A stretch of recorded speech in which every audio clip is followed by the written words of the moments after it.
Hello, welcome to another episode of the Pro Crastinators podcast. It's just me. It's just me again. Just Ben Saint, your host. Except I've also got a guest today.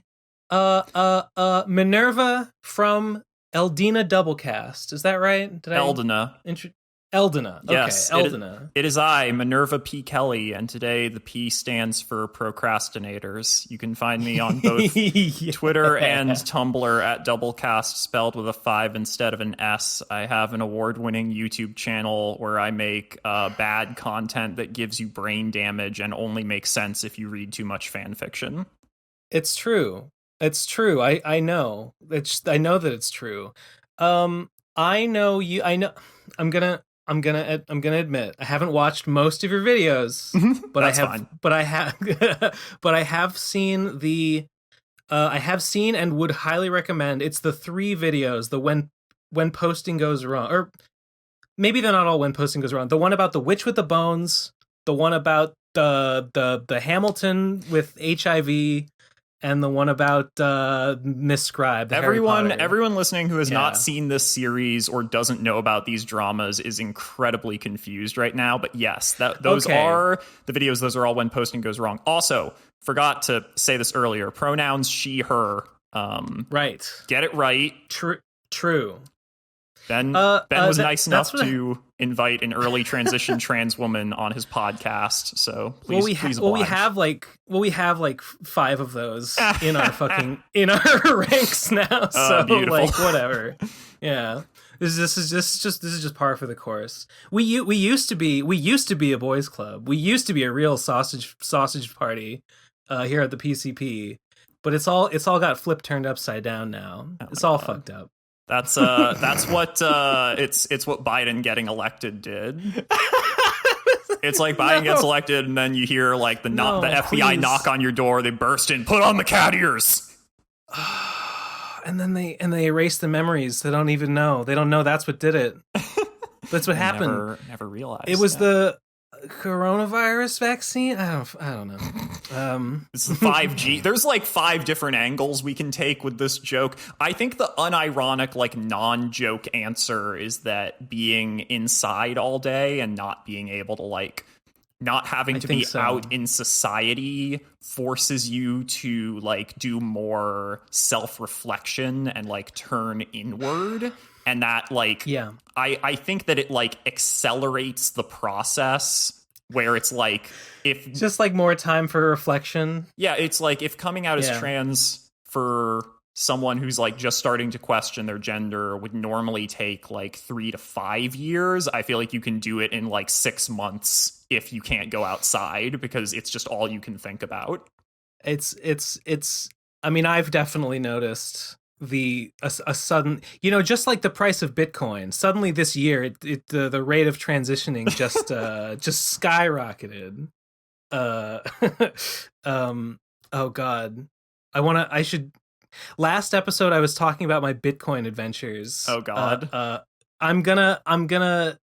don't have much to say about that because it's come to an end. It came to a sad and ignominious end. Oof.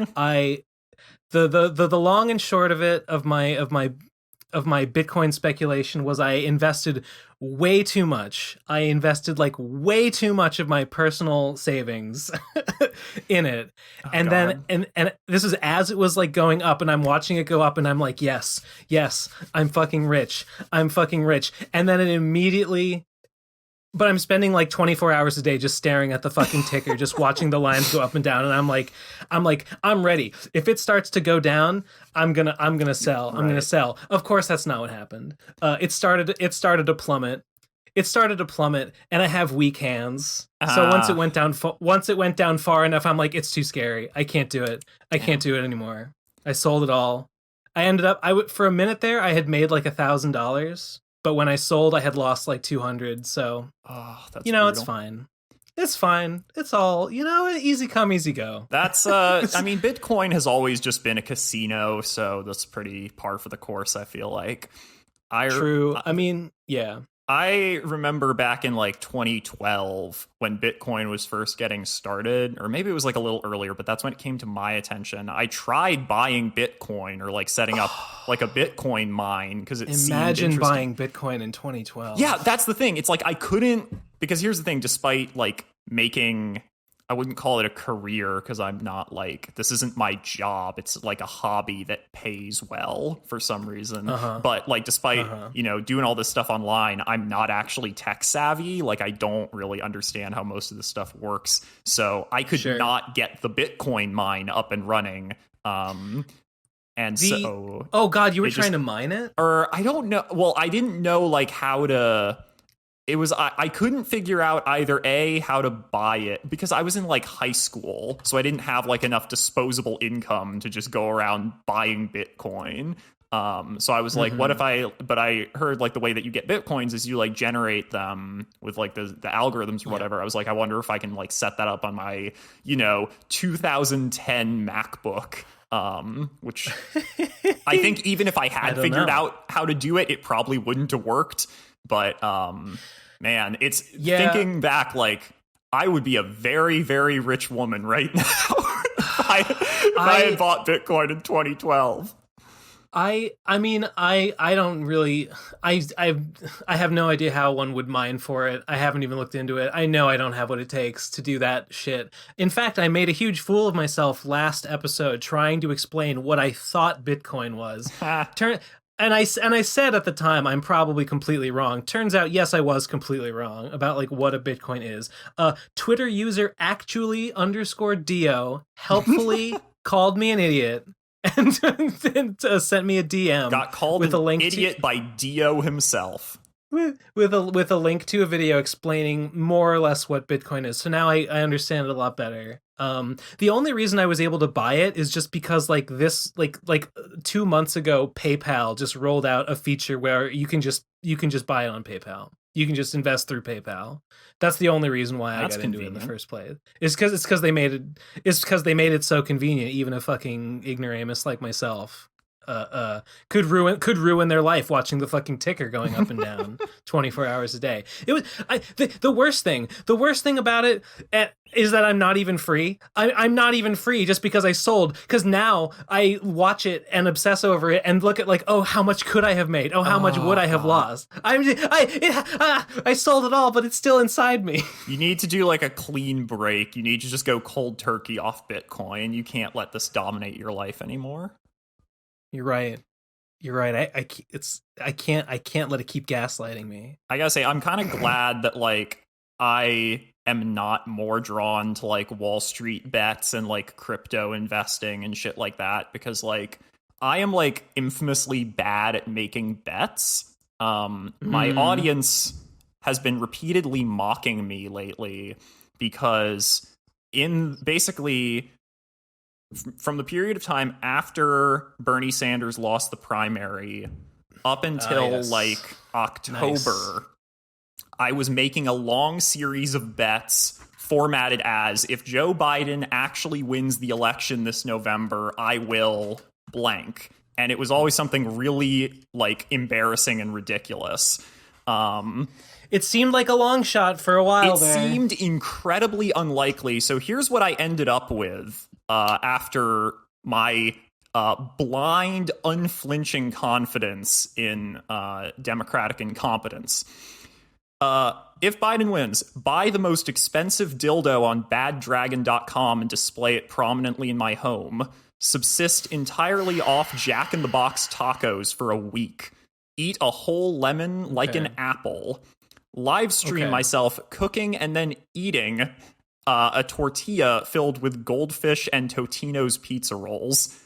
Get into Bandori. What I don't know what that is. It's a anime, like it's like a gotcha game. It's one of those. It's the one of the ones with like a lot of girls. Buy a mug that says "Don't talk to me until I've come in my wife," and then film myself drinking Mountain Dew gamer fuel out of it. Stick a bunch Yeah. of Reese's Minis on a slice of cheese pizza and eat it. It goes on like this for a while. These are just like, honestly, the only one of those that I think is that bad is the buy the expensive dildo one, because I gotta imagine the most expensive one on Bad Dragon is like in the 4 digits. It's definitely a few hundred. I haven't done the full math. The way that I was kind of what was I trying to say? I didn't quite understand how it worked because they don't have like, oh, hello, someone else just joined. Oh, who's that? Who just Hello. joined? Gib. Hi. Hey, Gib. Hi. Hello. Hey. Welcome to the podcast. Hey. So whoa, I guess we're doing it. Surprise, we have 2 hosts now. Yay. Woo. No. It's a real podcast. No, it can't be true. It's true. It's sad but true. I just wandered in here. Don't give me that host job. Don't give me that label. Hey, whoa, introduce yourself. Hello everyone, I'm Give and Take. Yay, I she's make here. art. She made it. Nice to meet you. Congratulations. I I don't know if you watched any of Minerva's videos that I told everyone to watch because I like them a lot. I had a 5-second like what? I clicked link and I saw Pokemon Let's Plays. I was like, oh, cool. I didn't have time. Oh my god, you watched the Let's Play? Oh, I okay. clicked on it for a few seconds. I was like, okay, cool. It's Pokemon. I was about to be very impressed because that's my... Eldena Doubleca5t, famous PokeTuber, just like me. I was about to say, I would have been hilariously surprised if you had watched the Pokemon Let's Plays because that's my least popular content. It was just the first thing I saw. Yeah, I gotcha. Where were we? We were talking about Joe Biden, right? Let's get back to what really matters. I made a bunch of basically that was a very long tangent I probably didn't need to go on, but the short version of this is I'm glad I don't bet like actual money because I would have lost a lot of money on the election. Right.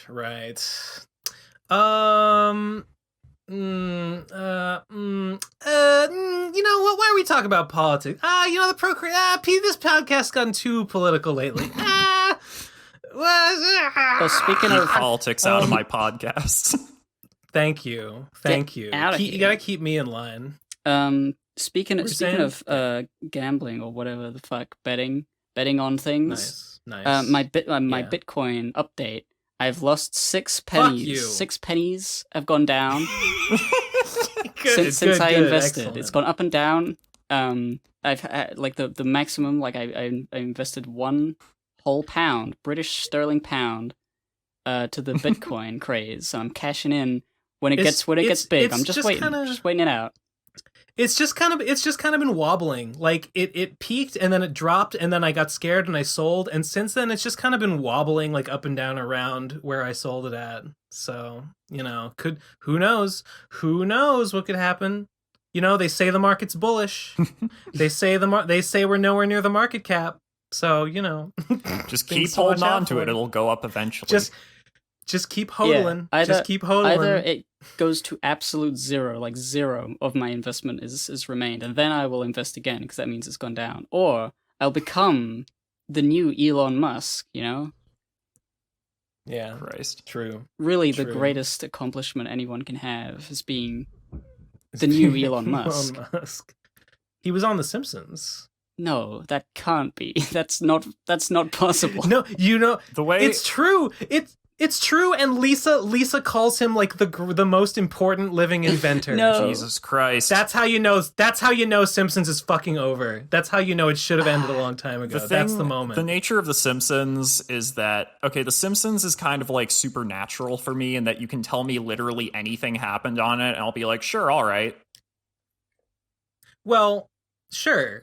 Because, I mean, it's had like 40,000 episodes. Yeah, exactly. So it's just like eventually they exhaust all possible ideas. there is a clip or a series of images from The Simpsons to express any idea that a human can conceive and hold in their mind. I saw one. One of the guys One of the two guys who host Anamorphin Time, the leftist Animorphs podcast. Oh my God. Which I have been binging this week. Posted a reaction to some shit about the like coronavirus vaccine, like rising cases in the United States, and it was the scene when Homer owns the bowling alley, of when first he's reading like advanced like business, and then he goes down to basic like business guide, and then he finally just goes down to just like staring at a bowling ball.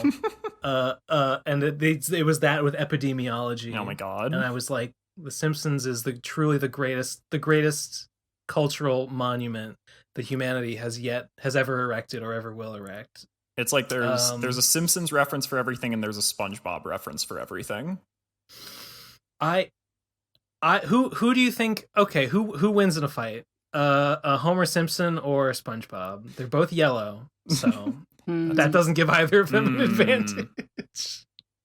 I feel like SpongeBob has more powers of like cartoon invincibility.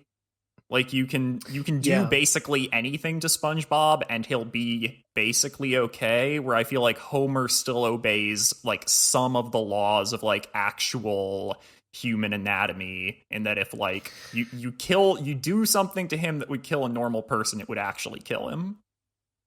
That's true. Yeah, it's just SpongeBob's harder to kill, but he's so weak, and he's also tiny. He's weak and tiny. That's a good point. Oh, right, because in the what is it? In like the movie when he's riding on David Hasselhoff, he's like really because he's the size of like an actual sea He's sponge. the size of an he's the size of like a table, like a sink sponge. Oh, right, because he's a sea sponge, but that just means he's a kitchen sponge that lives in the sea. Yes, exactly. Itself hilarious. I was thinking like if there's like character archetypes you can match with The Simpsons and SpongeBob. I'm sure there are, but like my first thought was like, oh, Homer would be Patrick though, but then also SpongeBob. I think he would be both. I think SpongeBob and Patrick combined would be Homer. He kind of is the shape of Patrick, but the color of SpongeBob. He combines both of their best qualities. Yes. It's like to a single. It's like main character, like plot driving instincts from SpongeBob with the sort of raw, like unfiltered dumbassery of Patrick. Dude, Squidward versus Mo. Squidward feeds. Versus Mo. Who would win? Oh God.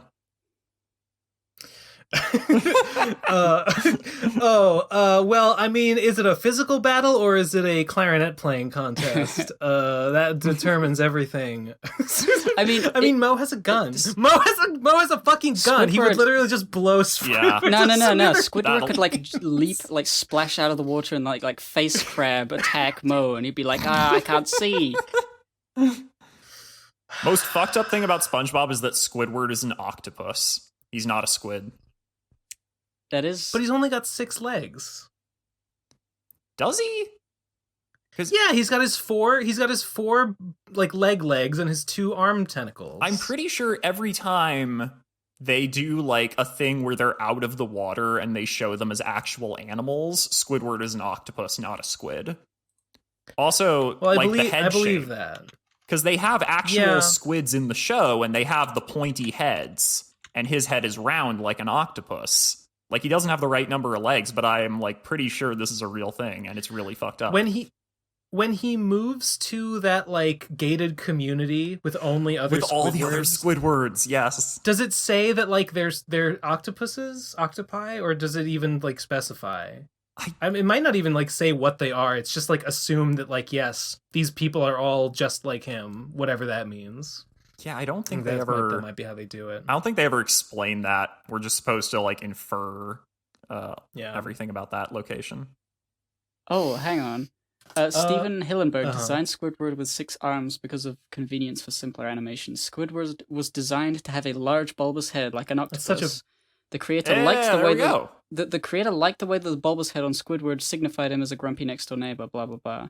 However, due to the inconvenience of the original name Octoword, that's phrenology. The original name was Octoword. Octoword. The name Squidward was used instead. Octoword. Just because it sounded better, basically. That's a Octoword is awkward. An awkward name. Wow. Yeah, woo, yeah, high five. Ow. Well, now we know. You high Now we five know. yourself and hurt yourself. We've learned. Yeah, I did. Yeah, I did. That's exactly what happened. Pro gamer move. Gib, did you see what Christine Weston Chandler tweeted today? I would never go to twitter.com. Oh, Jesus Christ. She retweeted the picture of your picture of the Slimecoin with Diamond Tiara. Huh?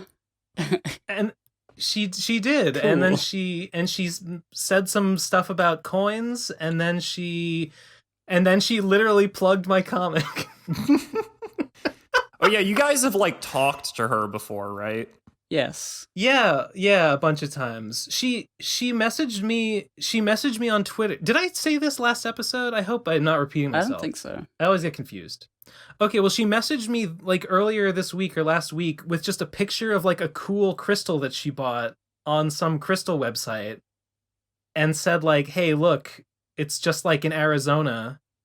And I said, it looks just like the Podrun that Christine turned blue, and that gave alternate timeline Phantom Horn his titular Phantom Horn. And she said, haha, yes, that's correct. And then today she tweeted a picture of that crystal, and then a bunch of like stuff about Slime and Punishment, and a link to my Tapas page, which I thought was really funny. And then of course 50 people responded with like some pictures of like, Chris, you're a fucking piece of shit, and these are embarrassing, these are gross drawings people did of you, haha, you fuck. What a nightmare. People just need to I propose we all just stop caring about Christine Weston Chandler. Like, no, I like her though. I mean like the whole like, how do I put this? I think she's funny. The whole Christorian thing, and like all the people who like obsess over her in like the like stalkery way that has having become too like much the standard. There's definitely a group of people who are far too invested in the life and times of some stranger on the internet that happens to have written Sonichu. Exactly. Yeah. Like Christine is like one of those people where it's like, because my series that's like popular now on my YouTube channel is When Posting Goes Wrong, which is about times when people made posts that went wrong. And like on one hand, Sonichu is like the perfect example of this, because it really was just someone posting some shit that got way out of hand and escalated to like this insane internet phenomenon. But on the other hand, I so don't want to make a fucking video about Chris Chan. Like, there's already so many of them. Yeah. A lot of them, including yours, are really good. Yeah. And then on top of that, I've got a sequel coming out, by the way. Ooh, that's exciting. I've had a sequel like almost ready to go for like a year now, but I have some specific criteria that I want to meet before I release it. But anyway, right. Okay. I got you. Never mind. But then the last. Never forget I said anything. No, it was cool. Okay. No. Editor, edit out everything. No, don't. Cut it. Cut all of it. One of my favorite gags on any podcast is somebody says something like that and then follows it with "editor, cut that out," but you like hear the whole thing. So our editor he's not allowed actually to cut anything out. There's no editing in this podcast. Anything that he does cut out goes to our secret bonus episode. We say to him, please edit out the embarrassing parts, and but a previous message says, whatever you do, don't listen to us when we say that, and we've been cursed with constantly being embarrassing online. All those embarrassing moments that were too embarrassing for the main podcast are going in the collected cut content bonus episode on Patreon. Wow. For subscribers only. Yeah, wow. I had a dream that our Patreon had gone up. What a dream it was. Yep. It was only a dream though. Aw. Okay. Lol. Sorry, I interrupted your it's fine. I was just gonna say, like, that's like one half of it is there's already too many videos about Chris Chan, and then the other thing is that like I heard a quote once from, I think it was the Down the Rabbit Hole guy, Frederick Knudsen. Yeah, Frederick Knudsen, where who I was on a stream with one time that does not exist anywhere on the internet anymore because it was deleted. Yeah. Mysterious. Bummer. But he said something to the effect of, once you make a video about Chris Chan that does well, that's all people will talk to you about ever. And yeah, I would prefer that not to be my fate. It doesn't necessarily. I think if it's the thing that gets you big and noticed in the first place, maybe. But more people know me from the Sonichu lecture than from anything else. That's true, but it's not like I'm inundated with with people wanting to talk to me about it all the time. It doesn't. I don't know. It's not like annoying. I don't find it that annoying. I don't know. Maybe sometimes someone will. When someone knows me and I find out it's from that, I'm usually like, oh, that's fine. I don't know. I guess I would. There are other things I would think it was cooler if people knew me for than that. But it's not a problem. It's not a problem that people know me from that. That's my 2 cents on the subject. I gotcha. I don't know. I don't know. I just thought it was neat. I just thought it was neat that she just felt like tweeting about my fucking slime comic and stuff today. I think that's fucking neato. Yeah. I've seen the retweet of my Diamond Tiara Slimecoin pic. Mm-hmm. I really like that photo. It's strange. I mean, I know she follows me, but she very rarely interacts with anything I post. Mm-hmm. Wait, I will post the picture in the chat because there it is. Bam. Oh, it's loading. Sorry, my internet's bad. That's fine. Okay, there we go. Very nice. Mwah. Gorgeous. Beautiful. Gorgeous. Okay. So I heard a thing. Minerva, are you familiar with Homestuck? You ever heard of Homestuck? Ah, Christ. You ever heard about this wacky thing on the internet called Homestuck? It's kind of like Undertale, but better. Oh, unfortunately. Ha! Fuck you. I don't know what your problem is. Me and Gib are unironic Homestuck stans. Homestands. From way back. Oh wow. Homestands. Are you I don't know. What do you? I'm more of a spad head myself. What's your relationship with Homestuck? Minerva. My situation was that I had a bunch of friends who were really into it when it was first getting big, and I purposefully avoided it because it was I think the length of it intimidated me, but also it just didn't speak to me in that way where it would justify me reading through that much. And then years later, I started my main series, What Your Favorite Ship Says About You. And at some point I was like, well, I have to do a Homestuck video eventually, because everyone kept joking oh, if you did a Homestuck video, it'd be like an hour. You can't do a that would be insane. And so I was like, well, that's a challenge. I ended up reading about half of Homestuck. I got about halfway through it before I got sick of it and couldn't read anymore. When you say half, do you know the actual whole length of the thing? Do you know where the halfway point is? Yeah, oh god, how many acts are there again? There's 6, but the 6th one is so well, big. There's technically 7. Technically 7, but 7 is just a video. I think if you read to the end of Act 5, I would say you did it correctly. Yeah, I think I got a little bit into Act 6 is where I ended up. Okay, that honestly, good place to quit. I specifically remember the point where I quit was, what fucking character was it? Is Dirk the second one? Dirk is the glasses kid. The alt brother of Dave. Dirk's autoresponder. I couldn't stand the autoresponder. I was just like, every time this thing shows up, it wastes like a huge amount of my time and says nothing. I'm so like more so than Carcat. Like I've had enough. I felt that way. I just felt that way about a lot of stuff in Act 6. I felt that way about like most characters in Act 6, even the ones that had been good before. I've Yeah. never like had any confirmation one way or the other, but it always felt like Act 6 was Hussie like getting bored of the story he was telling and wanting to tell a completely different story, but still needing to finish Homestuck. So he changed focus a little bit, made it much more about these new characters with their teen drama, and less about the adventure that had been happening up to that point. And then he just sort of finished it with a big fight scene. Okay. But I bring it up because I saw posted maybe on Twitter or somewhere this blog post.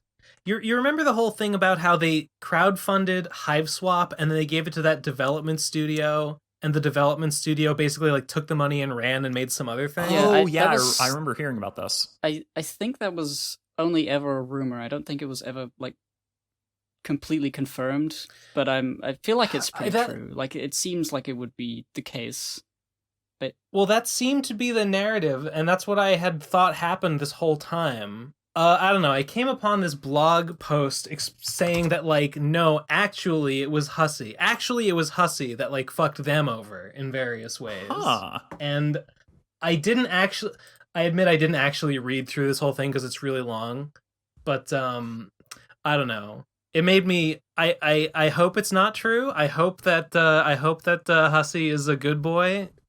But I don't know. Maybe he's a. I mean, it big wouldn't. asshole. It wouldn't like be like shocking to hear that he's bad at managing things based on, like, even after the whole Odd Gentleman thing and like the creation of What Pumpkin Studios or whatever it was called. Hiveswap still took 1 billion years, and I don't know. There's a lot of little things. Maybe Hussie isn't that good at organizing a business. Maybe he's better at just making little comics. And when it blew up the way the Homestuck did, he was like, shit, I don't fucking know what I'm doing. Maybe he's still like that. I don't know. I would not at all be surprised if Hussie was kind of an asshole. Just based off of like how he came across in the comic. I kind of got the sense that he was like, he was self-aware about having a big ego, but not enough to actually do anything about it. Which is not a great combination.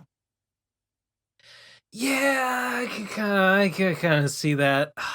Ooh, no, it's impossible. Anyone that makes a thing that I like must be only good. But what if when I'm making a big comic and I want to be best friends with Andrew Hussie and he says, fuck you. That sucks. I don't want that to happen. No, it can't happen. No, it can't be. It will never happen. Hey, Hussie would never screw me over like he screwed the Odd Gentleman.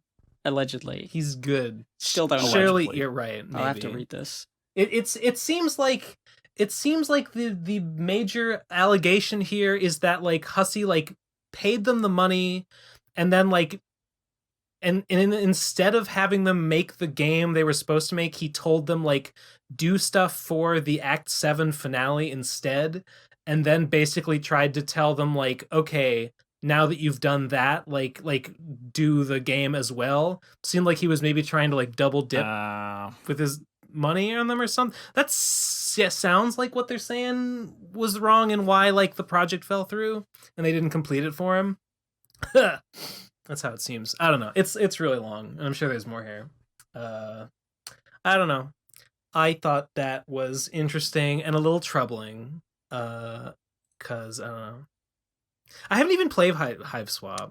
Have you played Hiveswap, Give? Yeah, I did. I did a review of it back when I was still doing those, and I said in the review I would eventually play the second one when it came out. And have you played the second one? Is the second one out? It's out now. It's been so long that my review channel career crumbled, and I gave up in that time span. Lol.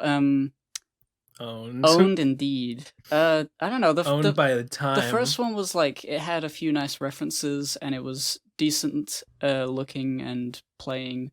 like point and click game, but it wasn't like amazing. It was just sort of like, oh yeah, cool, like kickstarted point and click adventure, somewhat interesting puzzles, but it was alright.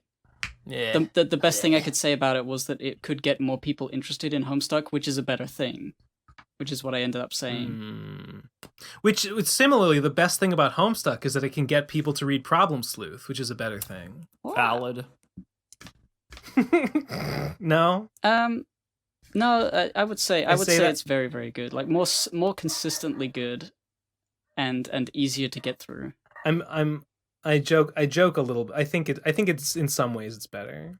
But in exploring all of the little ideas that it comes up with, and neatly wrapping everything up at the end with a really cool set of events that, like, everything leads up to that point, even though it seems to be going in random directions the entire time.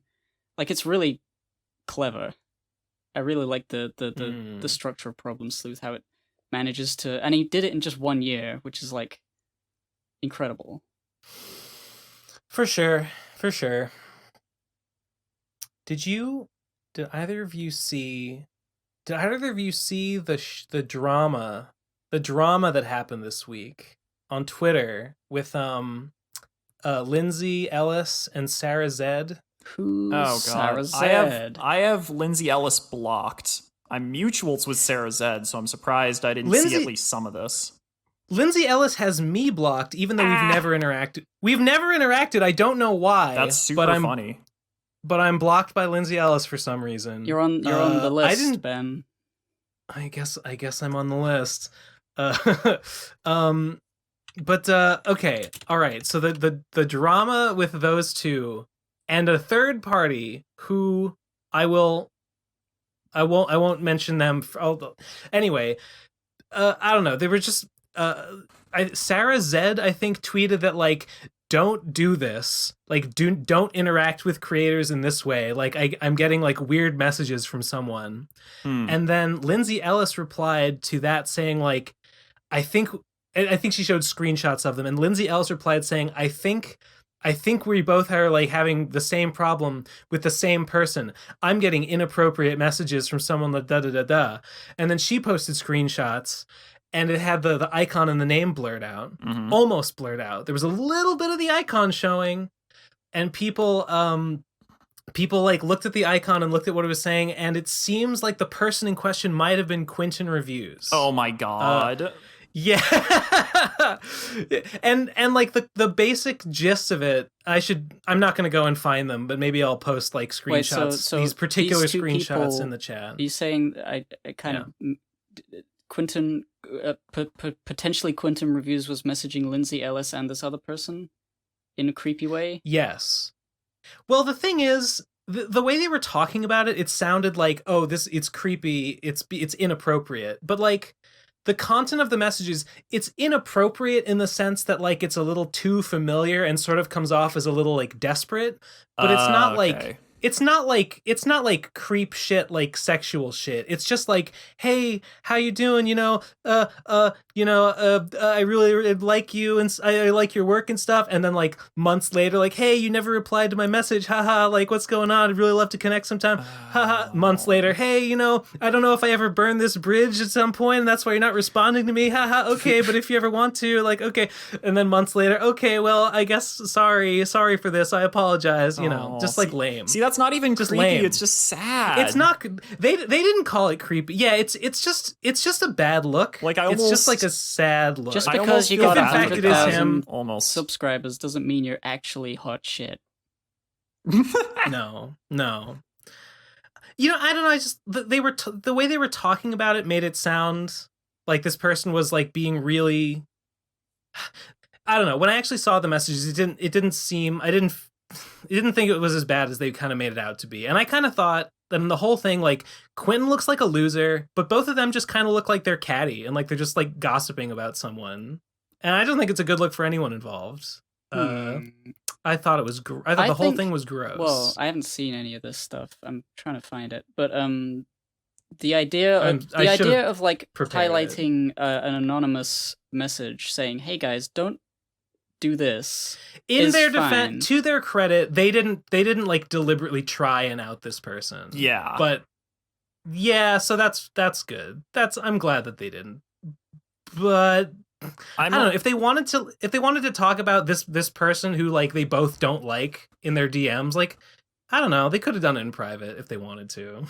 If they wanted to. They didn't have to do it in a public Twitter thread.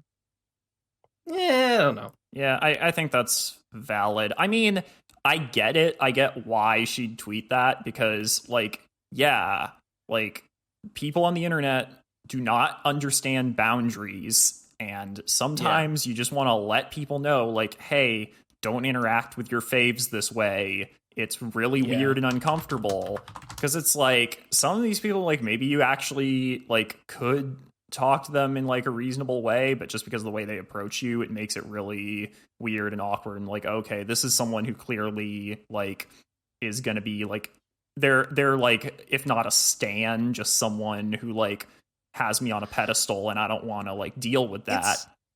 So I think it's like it's reasonable to like ask people to like have boundaries and like understand this shit. It's just unfortunate that, you know, they didn't fully take the icon out and the dude got exposed.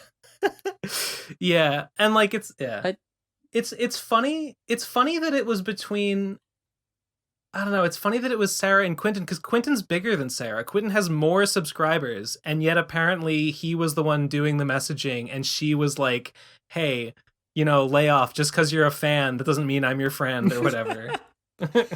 Well, I mean, that's the funny thing about YouTube or like web content in general is that you can have a fave who actually, because this is something I discovered when I got like YouTube clout, is that you can have a fave who has like way less engagement with you and is way less popular than you, but you can still have that weird dynamic of like looking up to them and wanting to like get in with them as if you were like, you know, as if they had some sort of like edge over you in terms of like popularity. Because like all of I know like what you mean. Yeah, like all of the people who I was like a huge fan of prior to getting my YouTube channel were just like people in the Ruby fandom, which is like a big fandom, but it's not the kind of thing where you get like capital C clout. Like no one has like very few people have like multiple thousands of Twitter followers because of that or whatever. So it's weird like being a fan of people who like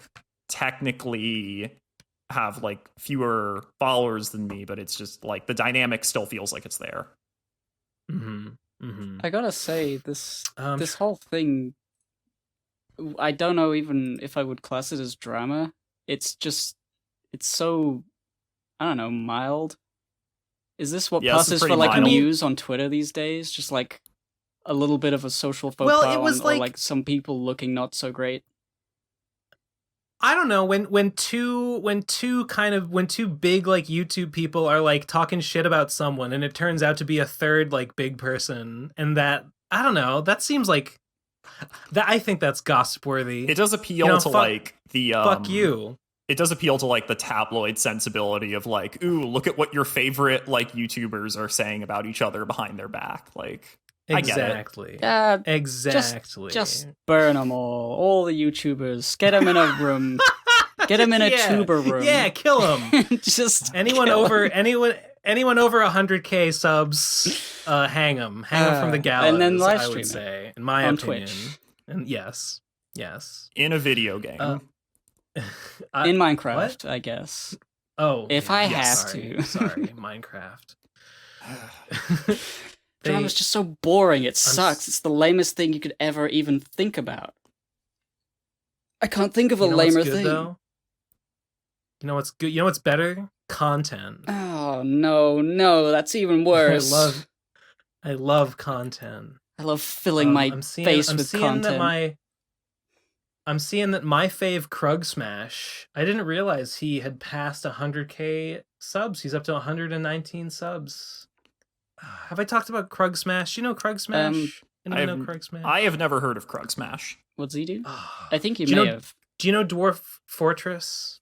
Do you know the game Dwarf Fortress? I have heard of Dwarf Fortress. Well, Krug Smash is a Dwarf Fortress YouTuber a dwoo-tuber. I don't know what you'd call it. Sure. He does he builds fortresses, and he does I don't know, he'll narrate the games that he plays on the fortresses that he builds, and he'll pick out individual dwarves and give them little character arcs and do art of them and stuff. He's doing he just concluded the second annual Splatterface tournament, where he picks random people from around his generated world to come and fight in a gladiatorial combat. 2 days ago the championship bout came out, and it was the greatest thing I've ever seen. I literally teared up at the end. It's so fucking good, I can't even believe it. Don't watch Splatterface 2. Go back and watch the first. This is my recommendation. Watch the first Splatterface, because the characters in the second Splatterface are the ones that survived the first one come back, and you have to know all the lore. You have to know where the battle beetle got his steel helmet and stuff. This is all this is all so crucial. Critical dwarf fortress lore. It's so good. Some of the fighters in the second round are so cool. I'm not gonna say who my favorites are, because that'd be spoilery. I'm always I don't know, impressed when YouTube channels develop lore that's more complicated than actual published properties. Yeah. Did you ever look into Siva Gunner lore? I've heard about it. I know. I don't know anything about it. I didn't know there really. was lore. I know that there's it's a big group effort to make funny video game rip music. Yeah, what happened was when they first started it, it was just posting high quality rips, as they called it, which were all very funny mashups. But what happened was, over time, to mix things up, I guess, they started introducing plot lines to it, where there would be characters who quote unquote run the channel or take over the channel or something like that. They kept adding more and more of them. It got incredibly complicated and involved I'm pretty sure multiple universes and time travel, and a key element was smashing the motherfucking like button, among other things.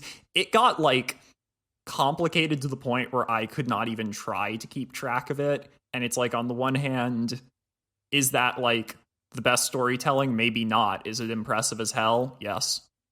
Yeah, there was what did they do? King for a Day was a tournament they held where the public would vote on who would take over the channel for a certain amount of time afterwards.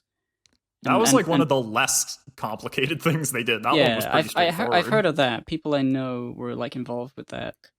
I saw a new video from that channel that makes the knives, Oh, nice. That makes the weird knife channel knives out of weird shit. Well, I saw a new video. I didn't actually Did he watch make it out I of just saw smoke? the Did he make it out thumbnail. of feelings? No, he made it out of bismuth. But the isn't that an old video? But the video, well, maybe, but the video was called "Making a Knife Out of Bismuth to Correct an Injustice." And I don't know what that means. I assume it has to do with the lore, because I know I watched a more recent one recently, and there's a story to them now. There's aliens and stuff and people in masks. Oh my god. And yeah, there's the main character got taken hostage or whatever. Knife channel is turning. And it didn't even have anything to do with the knife he was making. Knife channel is yeah, turning into a shonen anime. Yeah, it does. It has love, plot lines now. It's an abstract shit. People love getting creative with stuff. It's difficult to make the exact same type of thing over and over again. And so I'm sure YouTubers like that, where they're known for exactly one thing, they're like, man, I don't just want to make another knife. I want to make another knife and also this. And then people will get into it because it's so silly. That's definitely you a gotta raise real the stakes thing with YouTube, is that when your channel is you make one kind of video and you make it over and over again, for some people can do that indefinitely, and I have a lot of respect for that, but a lot of people, it's you either get tired of doing the same thing, or you have to find some way to make it interesting for yourself by adding new elements, or you just have to like move on to something else entirely. And people tend to not like that. A lot of people on YouTube just want you to make the same content over and over again forever. It does. Every concept seems to wear out its welcome. I was like a subscriber of the hydraulic press channel, which was like, it spearheaded the whole like crushing things and seeing what happens. They were like the first one, but they're also one of the biggest, and they kept doing those videos.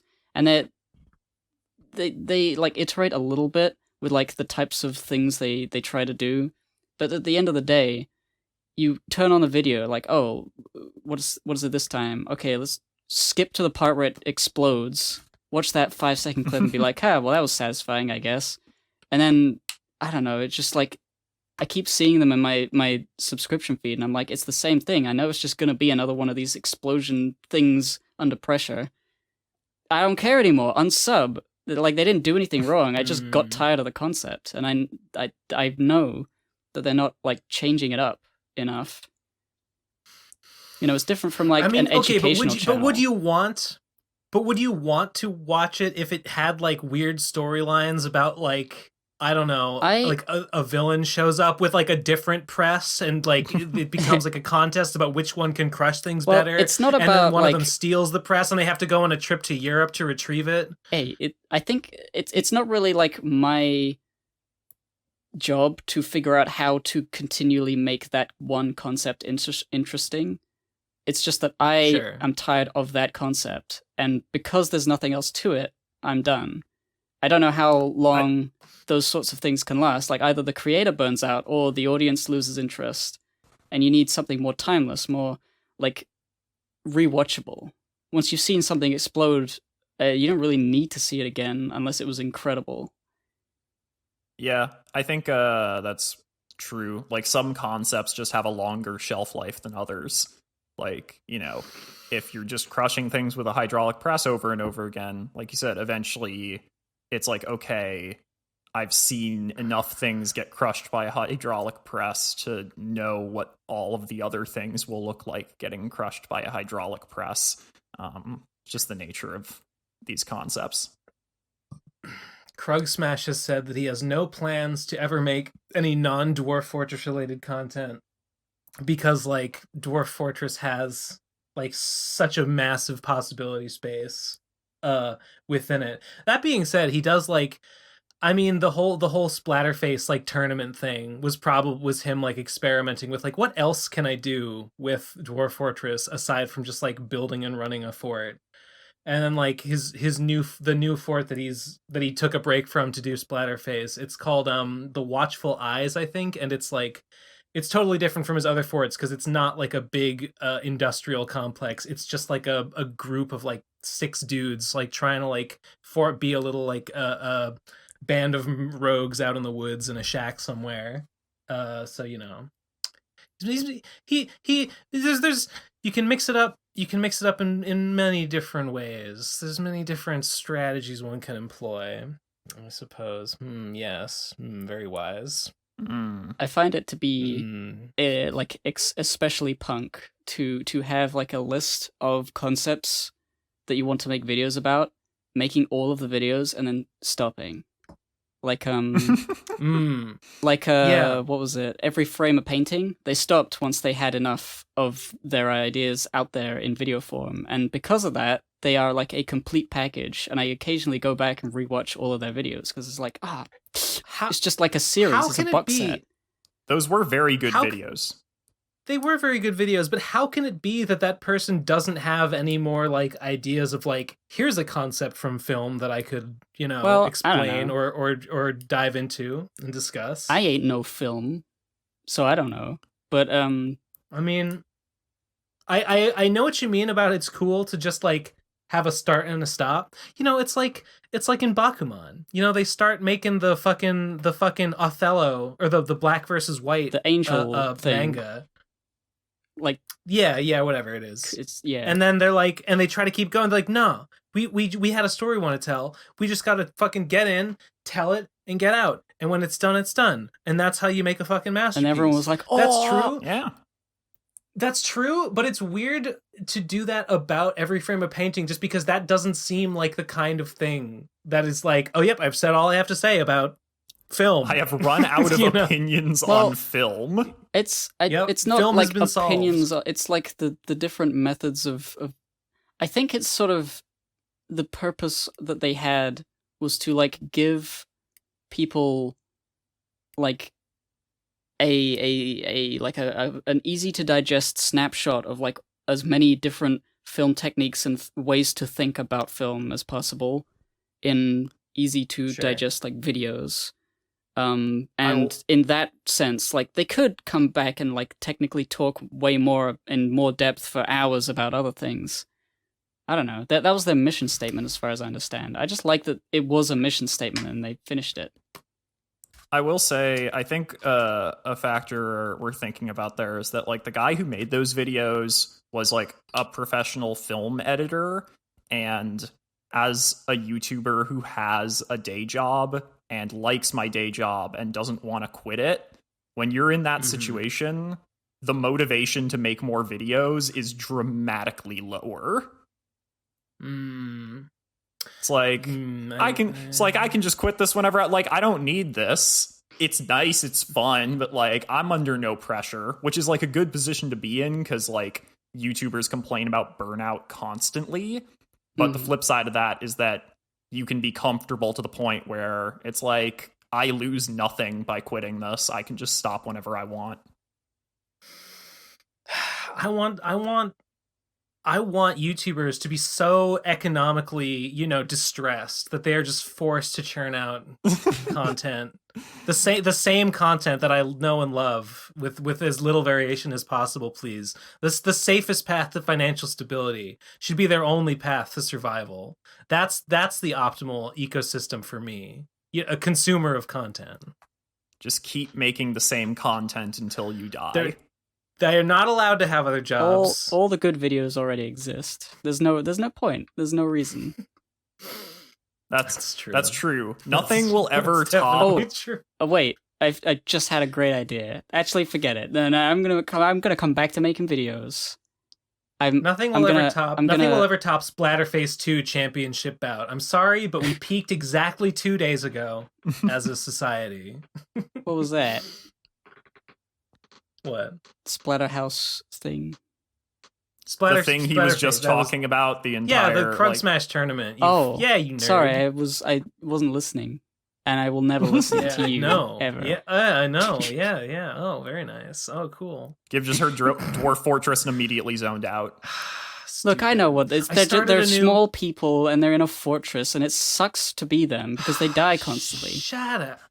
They have a great time. They love drink and they love industry. And if you run your fort well, they get plenty of both. All right. If Dwarf Fortress they'll probably was in die Minecraft, in like a werehorse attack. Would they be 1 block tall in Minecraft? Yes, definitely. Yeah, because everything is a grid, so everything would be equally like wide and tall and deep. Everything is a cube. I do want to say, I think I mentioned before that my roommates and I started a fort a couple weeks ago, and it was called Fern Relics.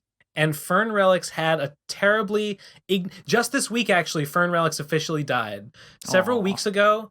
Yeah, okay. Fern Relics was beautiful. It was built into the sides of this canyon that these 2 rivers converged in, right? So there was like cliff walls facing each other. Well... we were just going about our business, trying to like build, but there was a main bridge went over the top of the canyon, with the canyon down beneath it. And just one day, for no reason at all, people are just milling about going over this bridge, and one dwarf just suddenly the full moon comes out and he turns into a werehorse, and this werehorse just goes apeshit on this bridge and slaughters like half the population. Like 50 dwarves out of like 100 are just like bashed in with his hooves or like hurled off the bridge and fall to their deaths. And because we live in an evil biome, the bodies of like all these slain dwarves and animals like start coming back, and they come back down in the river underneath the bridge, and the other dwarves find them so scary to see these crawling undead like living that now like are just hanging out down in the bottom of the river, that they can't cross the bridge because they'll be trying to cross it and they'll see one of these skeletons moving and then they'll get scared and run away. So nothing can get done in the fortress anymore. And then my friend took it for his year, and he sent our military on an expedition to a necromancer's tower from which they never returned. And then like a huge swarm of like 100 fucking ghouls and goblins and zombies just like swarmed down from the north and just devoured everyone and murdered them, butchered us wholesale. So we had to abandon that fortress, but we've started a new one, I think a little bit to the east. And the new one is called, it's so fucking cool, the new one is called Steelfather. And Steelfather is, we're going to build up our army, we're going to go back and we're going to reclaim Fern Relics, we're going to fight back the Undead Scourge, and I'm so fucking excited. Because all I wanted to do in Fern Relics was find steel. All I wanted to do was get up a steel smithing operation, and we just didn't have the minerals for it. We didn't have iron. We didn't have fluxstone. So it would be so sad and tragic if Steelfather doesn't have them either. But my fingers are crossed. Shit should be okay. It should be okay. Hey Ben, if I were to like buy, I don't know where to get, I guess on Steam, Dwarf Fortress, how you don't have to buy it. Oh, is it just a free? I think you can buy it on Steam, but like it's just free also. Oh, okay. Well, then there's no reason to not try it. But how like difficult is it to learn? Is it like you need to study up, or is it just to jump in and see what happens? Okay.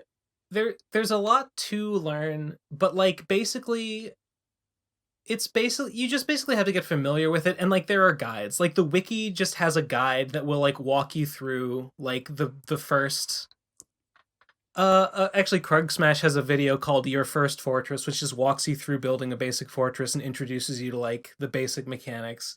It basically, Dwarf Fortress is just a series of menus that you just have to like navigate to do the things you want to do. And if you don't know how to do something, you literally just like go to the wiki and look it up and like find out how to access that menu. And like that's how you do it. So you just kind of have to play for a while with like the wiki open so you can like know how to do things. And it takes a little while. Like, probably your first like fortress will just be a complete wash and end up like a hideous monstrosity, and you'll die. But that's fine. Yeah, that's just part the of way it is. I do like base building roguelite type of things. Oh, you should give it a try, Gabe. You should give it a try. Like Kenshi, if it feels like Kenshi even a little bit, I'd probably enjoy it. Our Fern Relics had a thriving mug industry. Like all of our best stone crafters were making these like masterwork mugs and trading them with the other groups. And one of the relics that someone made was a bone scepter that was topped with a golden mug. And our mayor was named Muggin Melville. We gave him the name Muggin. Could he drink out of it? I like to think that you could, yeah. I like to think that you could. And then like Mayor Muggin Melville, I think in the werehorse attack she got injured and went into a coma. And then like she was still in a coma when the undead attacked and killed everyone. And I think they killed her in the coma, but then she like was risen from the dead as a zombie, and like her and the other zombies just started like beating the shit out of each other. And my friend John, one of the first things he did in the new Fortress Steelfather was he built over the well. He built a statue of Muggin Melville as like a menacing undead, as like a warning against like this is what we're fighting against. You know, never forget the tragedy that befell Fern Relics. Ooh, what a fucking game! The epic highs and lows of Dwarf Fortress. It's almost as exciting as watching the Bitcoin ticker. Oh, God. It all just comes back to Bitcoin eventually. I'm almost as invested. Ben, have you mentioned that you sold it all? I did, yeah. At the that was like the first thing I think I mentioned this episode. Sold it all, lost $200. Sad times. In literally like one day, I went from being up by 1,000 to down by 200. It was that bad. Easy come, easy go. Shit, I've exhausted all the items on my list. Oh wow, already. Yeah, already. Well, somebody else take over. Somebody tell me what to think. Well, I mean, the only thing I've been doing for the past week is my secret project, my secret mysterious construction, which is going along swimmingly. Same. Same. Aside from that, I did a Minecraft hardcore, right? But with the biome set to one biome, desert. So the entire map is desert, and it's hardcore, so I have to try and fend for myself without the ability to easily collect wood. And it's actually really fun, because it involves a lot of figuring out how, like, you have to find a village so that you can get food from them, and then you have to trade, and it's more about, like, surviving than it is just, because Minecraft is so easy. You can easily become super powerful and indestructible in a normal map, but in a big desert, it's scary. I've actually been going into the PCP Minecraft server once in a while and just mining more marble just because it's fun. I don't know. Oh, Gabe, next time we do a Shekels for Heckles, I have a present for you. Oh. In the game. Wow. Cool. I won't say what it is. Is it a diamond? Marin is going to be very mad. But I don't care. Lamau. But you're gonna like it. You're gonna like it a lot. All right. No, it's not a diamond. It's better. Believe it or not, it's better than a single diamond. 2 diamonds. Yes, exactly. I've also been playing a lot of Noita. I think I talked about Noita before. The dungeon roguelike that is also like a sand simulator.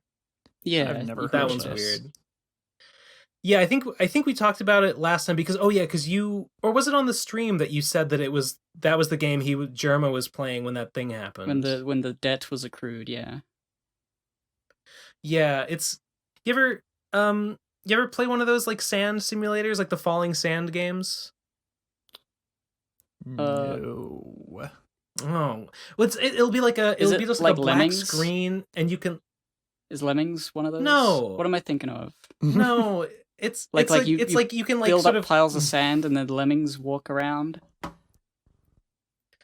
No, you fuck you. What do you mean sand simulators? You draw like a metal desert? like a line like a bowl or something, and you can like drop sand and the sand falls and it's like pixelated particle effects, and you can drop like other kinds of sand like gunpowder or something, and then you can take fire and you can put the fire next to the gunpowder and the pieces of gunpowder will start going, and you can have like weird gases and stuff. Oh wait, I think I played one of these when I was in like high school or something like that, like a long time ago. I mean, they're fun to like fuck around with. Yeah. Noita is like, it's like that physics system, but it's built like these dungeons that you like have these magic wands that you like shoot bullets out of, and you like are going around killing monsters and stuff and collecting gold. Noita is so fucking hard. I thought I was like getting pretty far into it, but I wasn't. I got to like the 4th stage like a couple of times, but there's so many like hidden zones, and like there's levels beyond my wildest dreams. I've like barely even scratched the surface of it. I suck at video games so fucking bad. It's so embarrassing. I always joke that it's so cool though. Growing up, I was like pretty much exclusively like an RPG kid. Like I played Final Fantasy and Pokemon and like a few other similar JRPGs, and now my joke is like Final Fantasy are video games for people who are bad at video games, and that also applies to Kingdom Hearts. Yeah. I mean, I played after like I got the PlayStation. I think I was mostly like an RPG guy. Mm-hmm. I had an NES. as a little baby, so I was I played like platformers a bit. I like platformers and stuff. I'm best at like turn-based things like Pokemon. I'm a Pokemon master because Nice. I'm just so intelligent.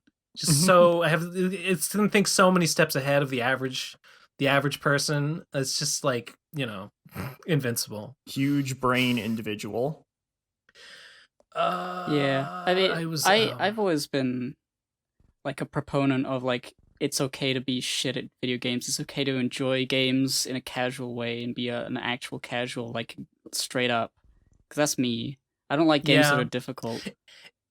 It is okay, but I really like Noida, and it is like frustrating to me that I'm like bad at it because I want to like win it because I like it. Well, of course, there's always going to be Uh, frustration when you lose and you yeah. want to get good at things. That's not the same as like And I mean, like feeling a compulsion to be good.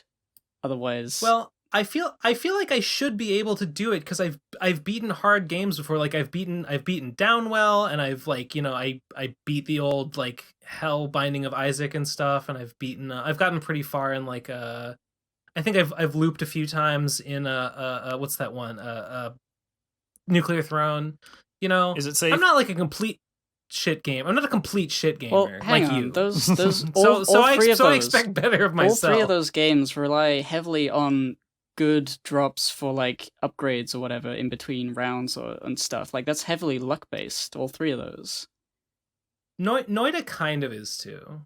Like that's Very why much. those Yeah, I games are mean, fun sure. and frustrating because it's not entirely just your skill. It's also what you happen to come across. If you're good though, you can do well in most games like that, even unless you get like the absolute shittiest of drops. Like most games like that, and like even shitty drops, like a good player can still like make. But that's the thing. I think those games they feel compelling to get good at, quote unquote, to get far in them because in the back of your mind you're always thinking, well, I could have got luckier. If I played exactly at that skill level, but I got better drops, I would have got further. So there's still chance to get further, and it's like, I didn't get as far as I could have if I got the right things. But that you don't have any control over that, so you just keep playing over and over, hoping to get the perfect, the lucky. Yeah, It's it's a bit of a slot machine. Yeah. In that way, sure. But I think you were right in the sense of like if you play through these games enough, eventually like some of that luck sort of gets evened out by the fact that like you've just learned all the mechanics so well that you can sort of make do even if your drops aren't ideal. So it does still have that sorry. It does still have that element of like challenging but rewarding, like very much the Dark Souls of video games. Getting good at Binding of Isaac was not about like being like really like twitchy with my fucking finger movements or whatever, like shooting bullets and just like pew pew pew. Getting good at Binding of Isaac was about learning like where and under what conditions rooms spawn and like how to use like keys and like what like the most net benefit you're likely to get from the way you use your early like keys and bombs and stuff to like True. There's not no like, strategy like involved. which yeah, but so what's my point? My point is that it's I don't know, I've been like looking up guides. Noida feels like I have learned about Noida and like how like its wand system works and stuff like that, and like various like material interactions, like how you can, if you put water in toxic waste, the water will purify it and turn it into water, which is very helpful to know. But even though I've learned a bunch, I have not made it that much further, and I feel like Noida is genuinely like is maybe more luck based than something else like Binding of Isaac that you can kind of like strategize around. I don't know. Noid is frustrating. Noid is really frustrating. It feels just, yeah. You can die with like no warning in Noida. If you fuck up, you're toast. And then I get mad and I pound my desk, and my roommates say, "Ben, why are you pounding your desk?" And I say, "Shut up! I told you never to ask about what I do." I've been fixated actually on a specific puzzle game, Picross or Nonogram or whatever it's called. on this website, because Picross, it's like a grid, and there's numbers on columns and rows, and the numbers correspond to filled in squares that are like in groups. So if there's a 1, 3, 1, that means on that column or row there is 1 on its own, 3 together, and then 1 on its own in that order. And so you have to try and use the numbers on the rows and columns to figure out which squares are like colored in and which ones are blank.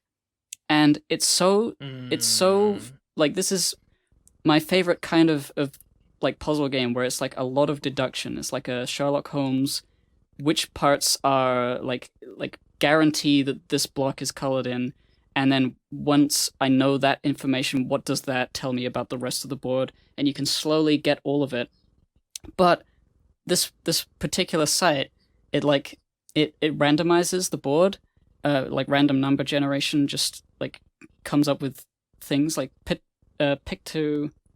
what did I call it? Pictogram, whatever. That sometimes they're made of like pictures, so they're like pixelated pictures, and if you know what the picture is, you can kind of guess, which is something I hate.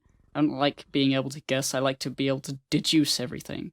So I do this random version, and it's so satisfying getting so far in this thing, but every single time I get right to the end, there are a few squares which are like absolutely 50-50 coin flips as to whether they're blank or not, and I have to like roll the dice right at the end, and if I get it wrong,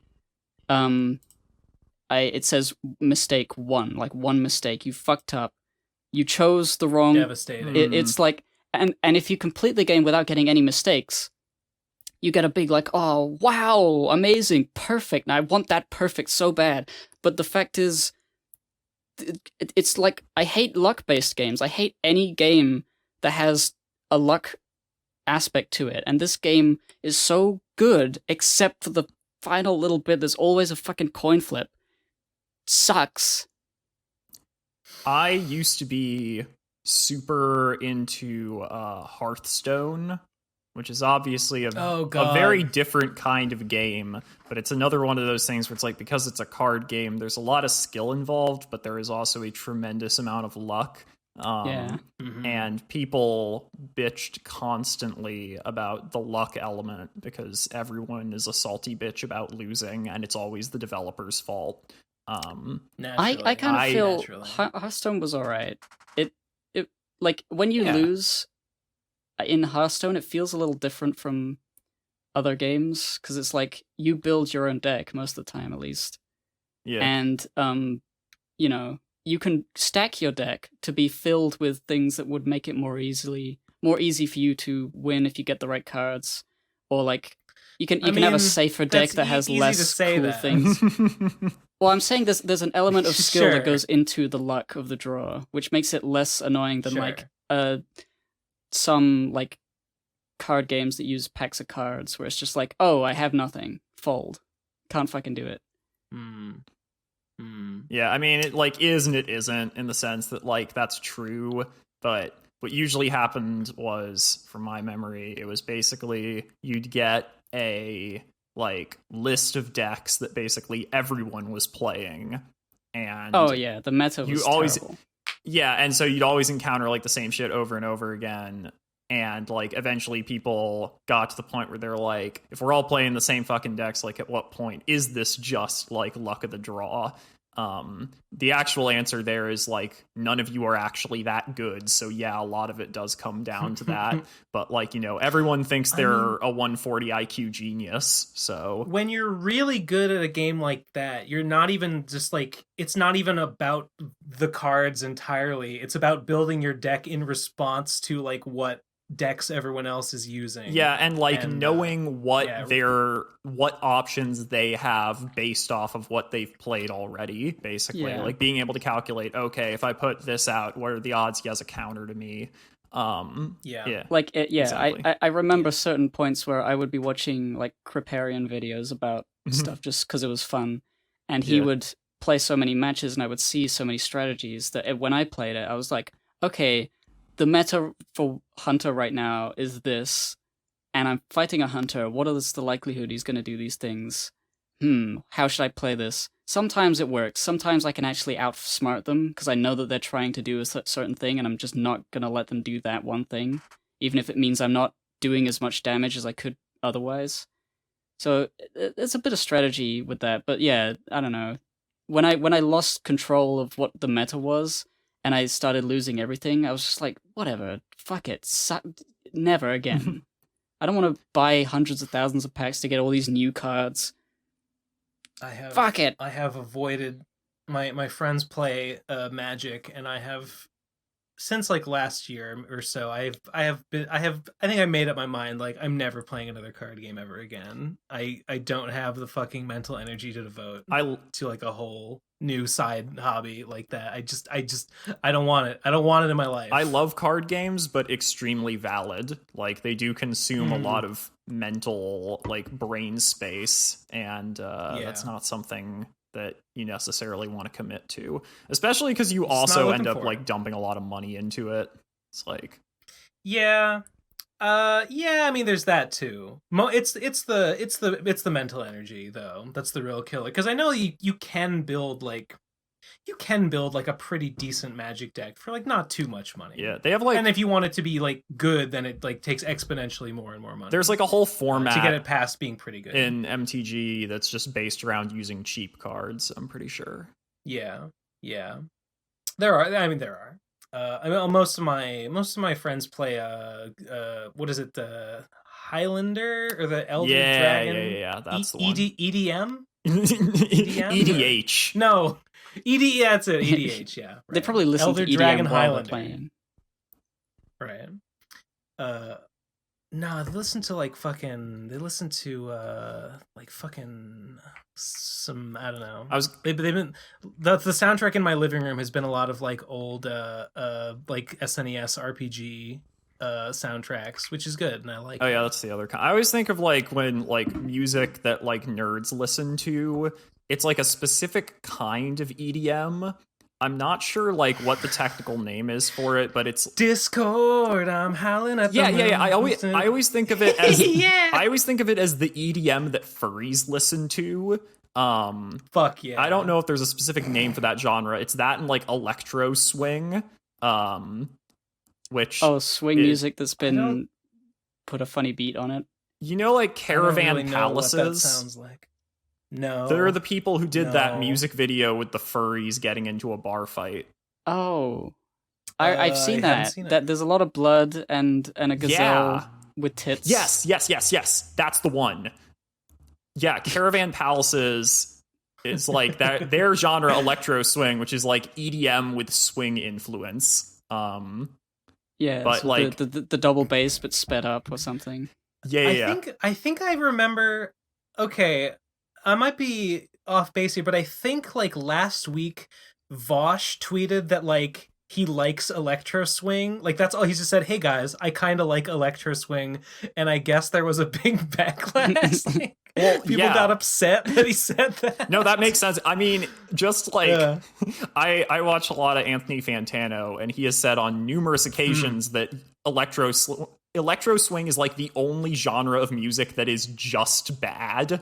Like, there is nothing he can find about it that is any good. And so, that's so funny. I'm pretty sure... I mean, okay, but people would have said that... People must have said that about nu metal back in the day, and now it has its defenders, right? I mean, I don't... You know, he can't seriously mean that, though, nu metal right? has, like...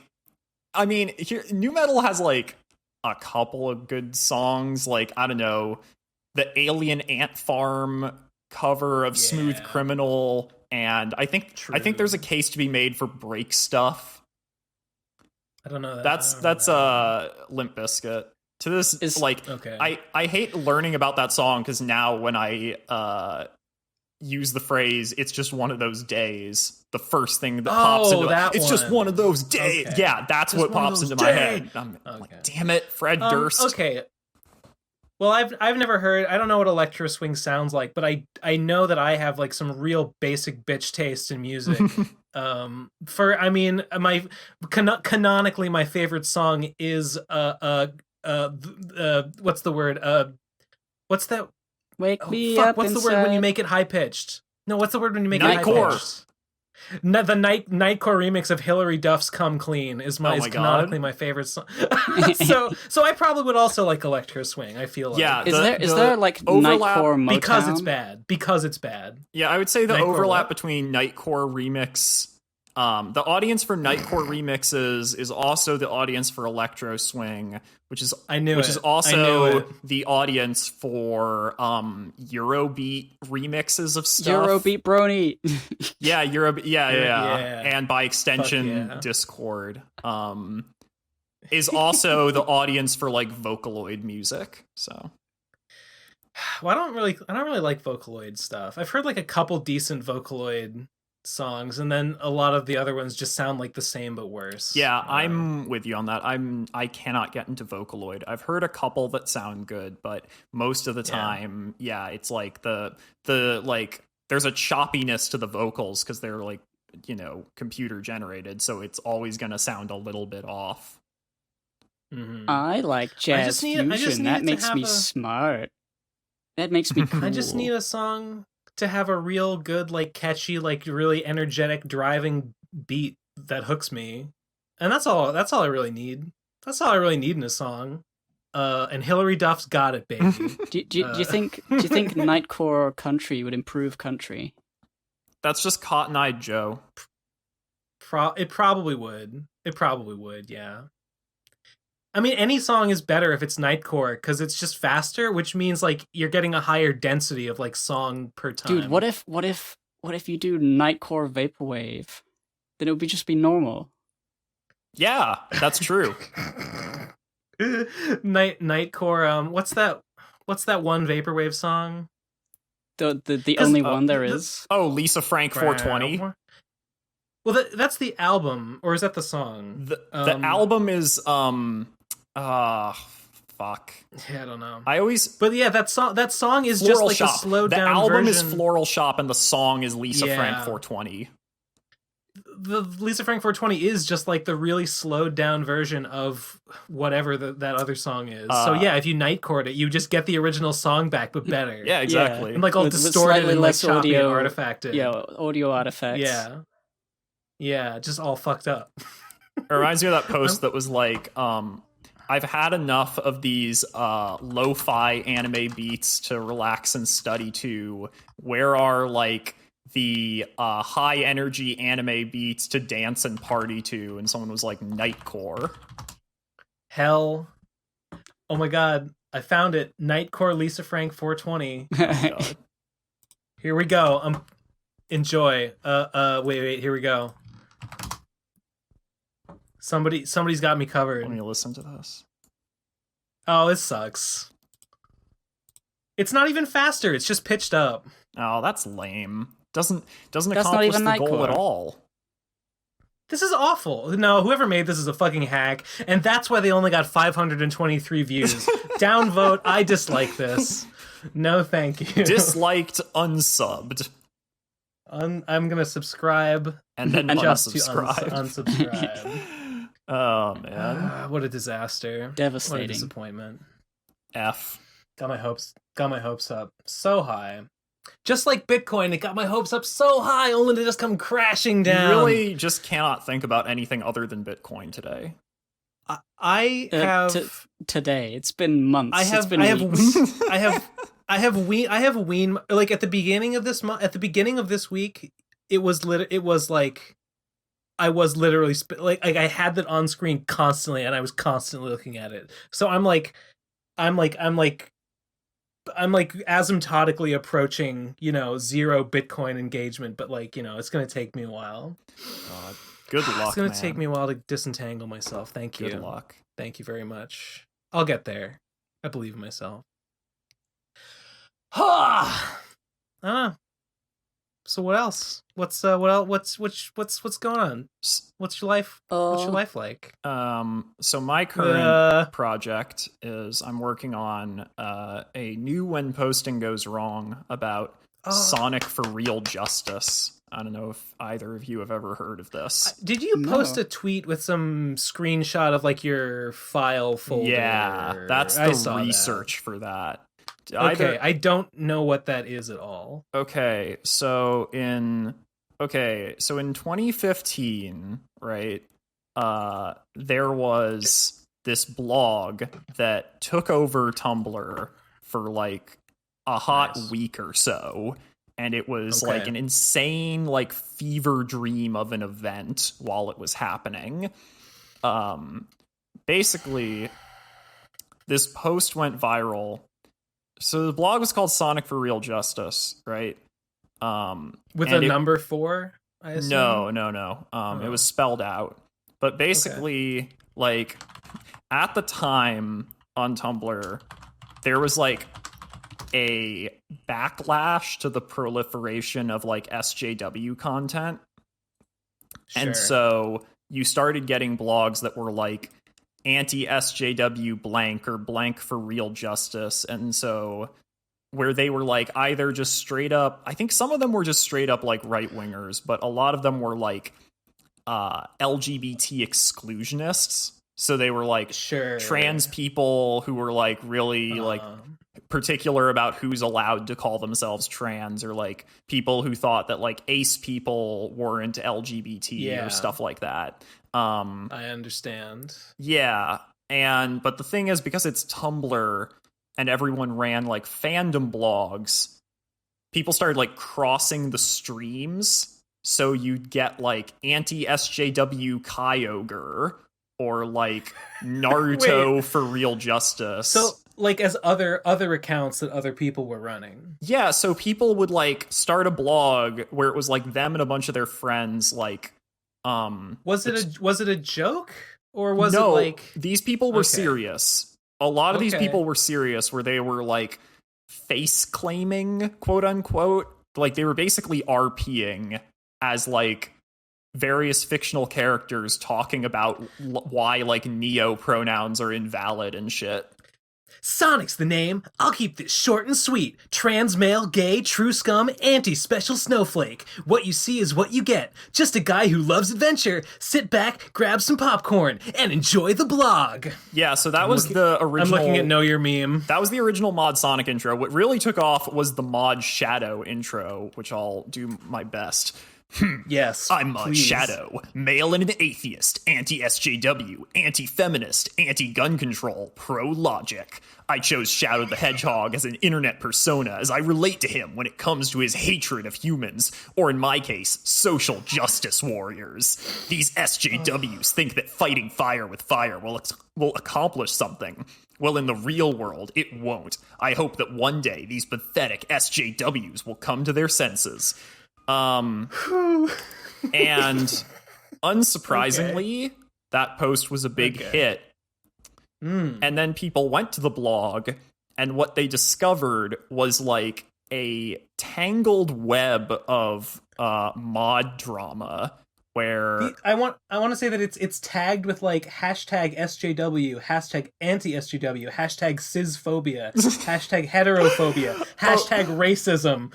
Oh yeah, they'd put like every possible tag on their intros to try to get more people looking at them. Yeah, very nice. But because basically it was like they created a bunch of rules for like what the mods are allowed to do and like what they're not allowed to do, and like almost immediately one of the mods broke a rule and they kicked him out, and then they all started going back and forth where people were like, justice for Mod Silver, we got this guy who like has never said anything, like they kicked him out for not posting and then closing the ask box, and they're like, all right, you're gone. And then everyone immediately rallied to his side. People were like so invested in this drama, I think in large part because of the absurdity of it all. And it was all like, how serious was it? So so this is kind of like the big twist at the end. So if you don't want to be spoiled for the eventual Sonic for Real Justice video, you can dip out now. I doubt. Yeah. Anyway, but basically like they ended up after like a couple of weeks of doing this, they stopped getting as many notes. Like people sort of stopped caring about the blog, and so they eventually just like pulled back the curtain. They were like, "All right, this was a joke. Like it was fake the whole time." Damn. But the thing I find like super funny is that after they took off the mask and told everyone what was happening, they eventually brought it back. Initially as a Danganronpa blog, and then later they switched over to Yu-Gi-Oh! But they kept some of the Danganronpa characters, and now they're back to Sonic. But like, there's still characters from various other franchises hanging out as well, so it's kind of all over the place.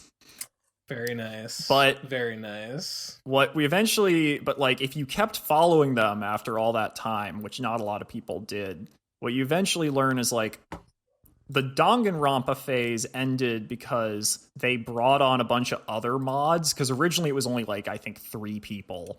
And I think they added a bunch of other people who then started like actual serious drama with each other because they had like a bad breakup, and someone tried to like accuse the other person of being like an abuser, which is pretty typical like Tumblr material.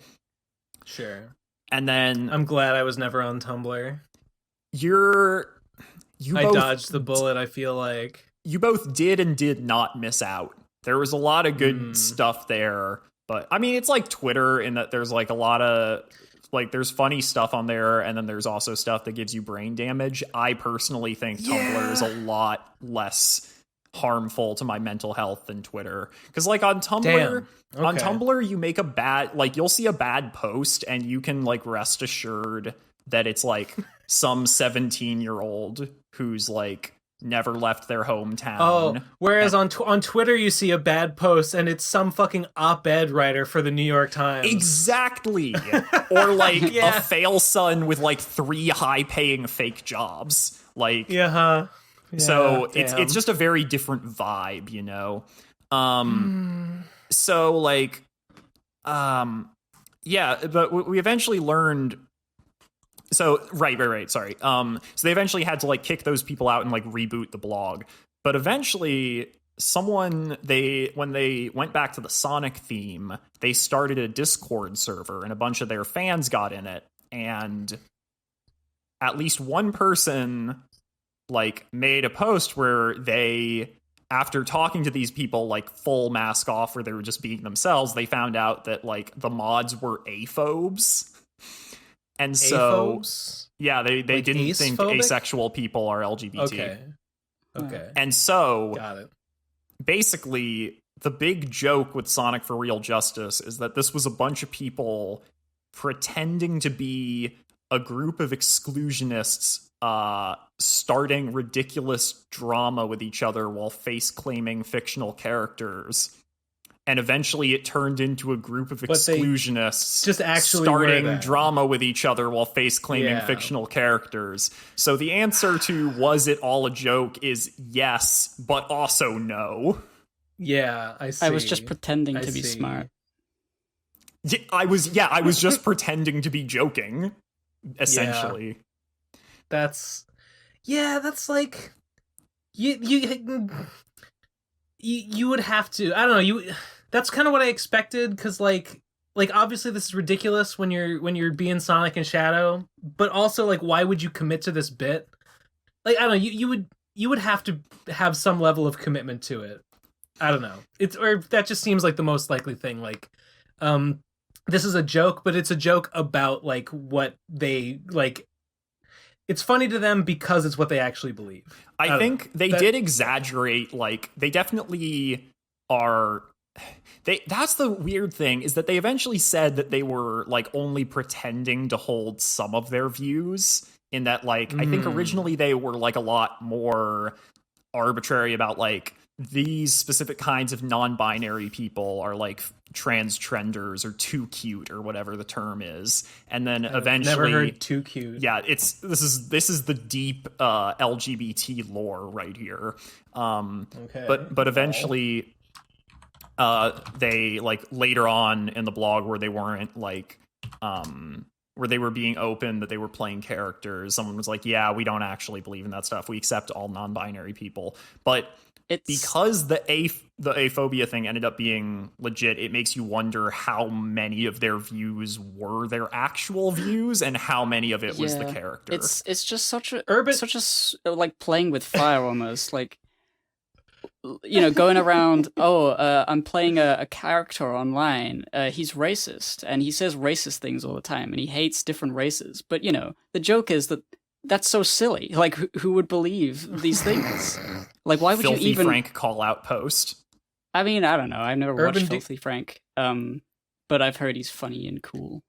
Didn't Filthy Frank, didn't he have a redemption? Didn't he turn around and be like, didn't he quit because he didn't like people taking seriously the stuff he was trying to joke about? It was a combination of things. He quit in part because the like Filthy Frank voice did like actual damage to his vocal cords and he couldn't do it anymore.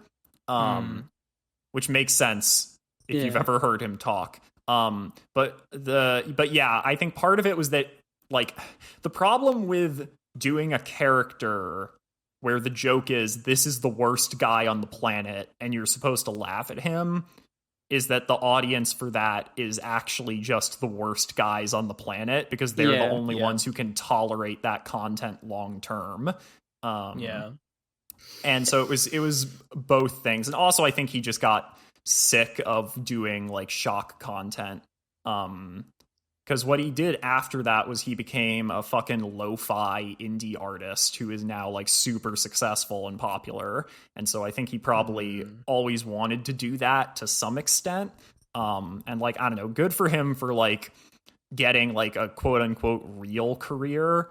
But also, I have as a lo-fi, like, no, come on. No, I think he was pretty that's successful. A fake job. Like in terms of like all internet jobs are fake jobs. That's like he charts like when he puts out new songs and everything. He like music's fake. Music's not even real. Unless it's every Nightcore. So often someone will like dig up like it's fake until you make it Nightcore, and that's how you make it real. Oh my god! Can we get someone to pitch up and speed up some of Filthy Frank's tracks? Thank you. Might make it more listenable.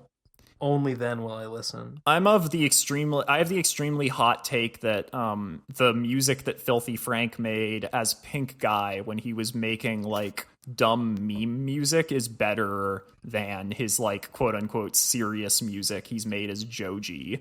Because like there's a million guys making like lo-fi like sad boy indie pop, but there was only one guy making a song about letting a dog lick peanut butter off his balls, and like we're not gonna get that back, you know. It was a moment in time, and it's past. Exactly. Sad. I never watched Filthy Frank either. I just know him from wearing a pink suit, and I've heard that he said funny things.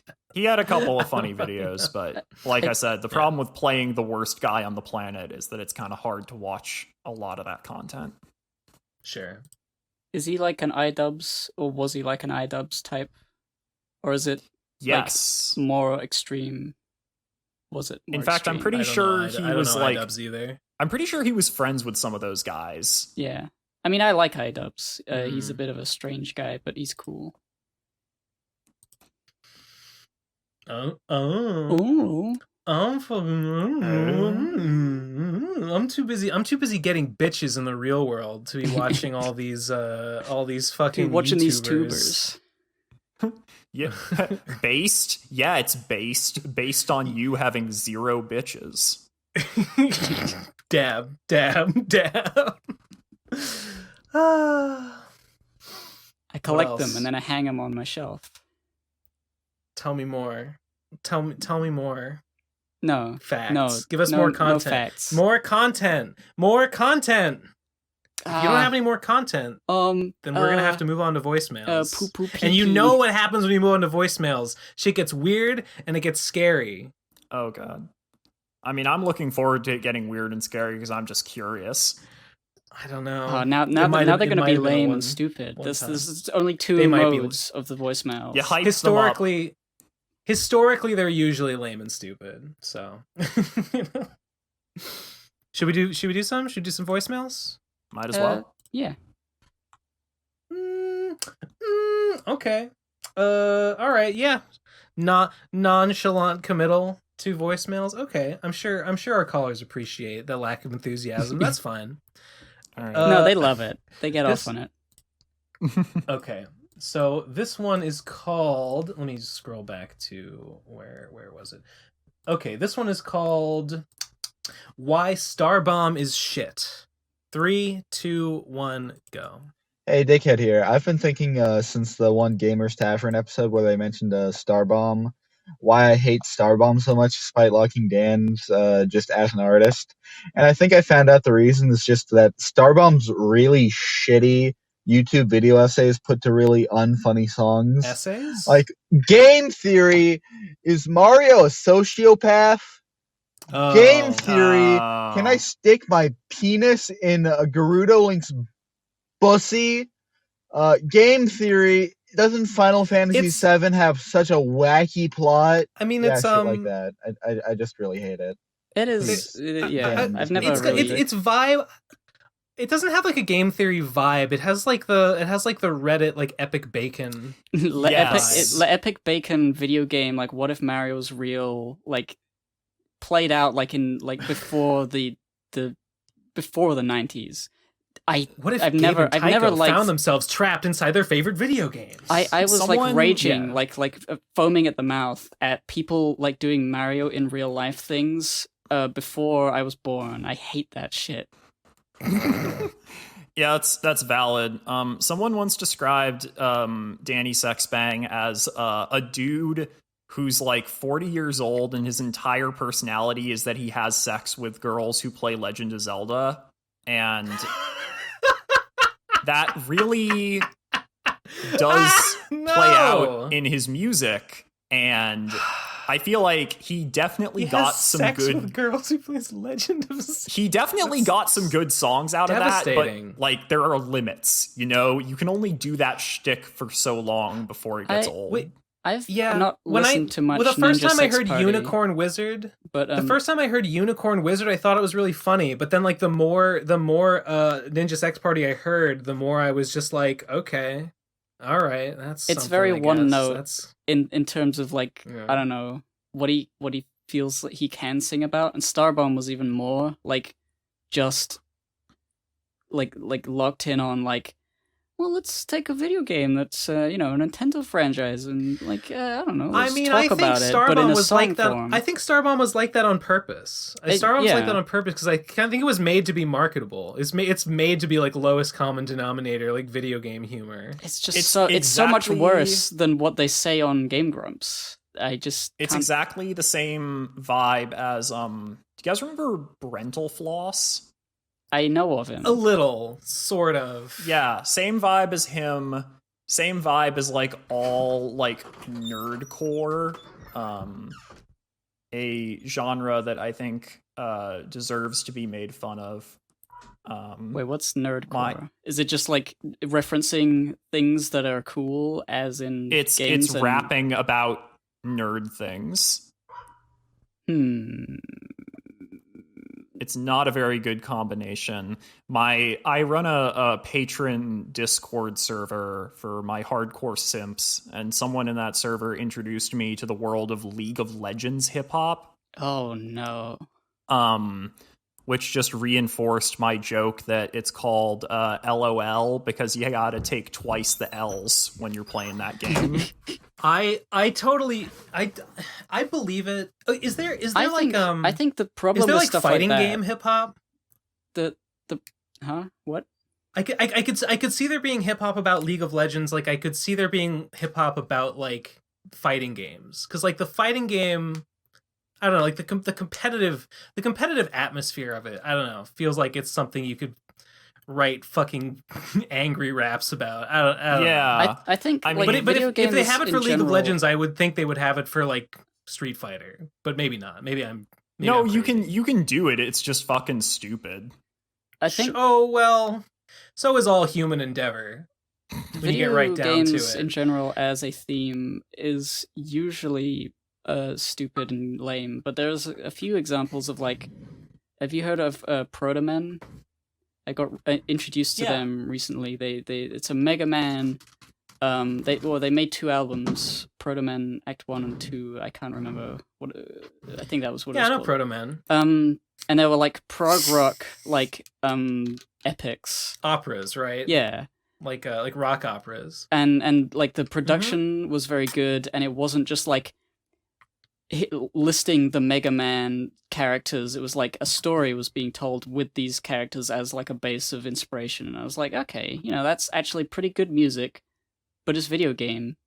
But when it's like music, I don't know, but video game, but good. Like I don't think it's like a guaranteed fail machine to talk about video games in songs. It's just like a lot of the time what gets people hyped up is just hearing the franchise they know of, and then the amount of like creativity that you need to put in for something like that to be successful is so low that people often don't need to try, and so they don't. And so they just, I could imagine League of Legends hip hop is just talking about a video, like a match, and something bad happened and they got fucked up and they died and they lost hit points, and they just sing about it for a little while. And it's like, I love League of Legends. I'll click on like and subscribe and pay. I think you're onto something in the sense that, like, because you're just trying to get people who like the game to click on it by virtue of liking the game, the song doesn't need to be as well produced. Yeah. Because I think, actually, because while we were discussing this, I remembered the one example of, like, a dude who makes songs. That's just everything that Brony's ever made. Yes. But that just reminded me of like the one example of like people making music about nerdy things that was actually good, which is fucking Ken Ashcorp, who makes songs about like hentai, but somehow makes it like listenable and catchy. So it's like, you can do this. But like the odds are against you. It's so easy to not bother and still succeed. So it's like, yes, there's going to be a lot of crap of that type. Exactly. I think that's reasonable. I've heard of Ken Ashcorp. I've never heard their stuff. I want to hear like a Sudoku rap. Oh my god. A Minesweeper, like a rock opera. Wait, who was that Digimon YouTuber who we were talking about a while ago? And like that guy wrote original like Digimon. I don't think he wrote raps. I think he made like heavy metal songs. Maybe he rapped. I don't remember. You could do like metal heavy rap. Name? I could actually see doing metal about video games more than hip hop about video games, because like a lot of metal is already like the lyrics are all like fantasy shit. Like there's like a long history of metal that's just about like dragons and like Lord of the Rings shit. And I feel like it's like not that much of a jump, you know? Can't find his fucking name. That fucking guy. He was my hero. I wanted to love anything as much as that guy loved Digimon. Fuck. Okay, whatever. Commenters, let me know. Next voicemail? Yeah, let's go. Okay, here we go. That one wasn't that bad. That one was okay. Okay, yeah, we're on a roll. We're on a streak of one. This one is called Wall Street Bets. Oh boy. Oh god, it's 1:30. Fuck you, Wall Street Bets. 3, 2, 1, go. All right. So Ben, I know you're really interested in Bitcoin. I was. Well, Bitcoin sucks. Okay. Terrible investment. Facts. Shut up. Would not invest it myself because of the high volatility. Same with you, Gib. I know you don't invest, but you should actually consider investing. You misinvested that one way to make money. You will have to be a capitalist in order to utilize the tools in your tool belt for capital appreciation. Get to the buying fucking stocks, point. diversifying your portfolio, etc. If you want any more information about this, Google and it's your best friend for it. But also consider opening a account with Robinhood.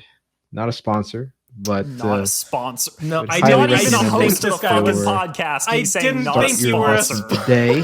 Who Zero would money be down. paying this motherfucker? And you Come can on. still buy Bitcoin with that. Okay, is So Ben, Robinhood a if you stock want to buy trading Bitcoin app? for Yeah. I cheap, think well, not cheap, I but think have Tarbuck no Transom fees told because me I didn't know to open PayPal one. has fees either. and I was gonna, but I So never did. buy it on Robinhood, no commissions at all. Easily sign up, and if you guys refer each other, you get a free stock. So everyone wins. But I want you to look more into stock and investments. Really look into it and actually try to maximize your returns. He's right. He's Get a right. I know that retirement like account, over for the God's over the sakes. It's long not run, just- over the long run, it's best to invest in the market itself. This guy Like, has the yes. capitalist voice.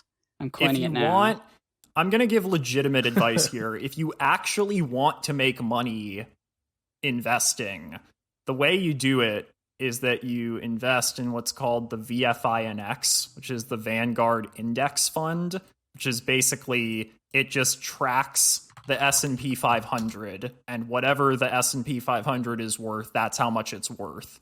And that's like the only good investment, because as we have learned this year, the forces that be will do literally anything they can possibly come up with, up to and including killing hundreds of thousands of people, just to make that number keep going up. And so That's great. That's a great idea. And so if you're invested in just that, you're going to keep making money.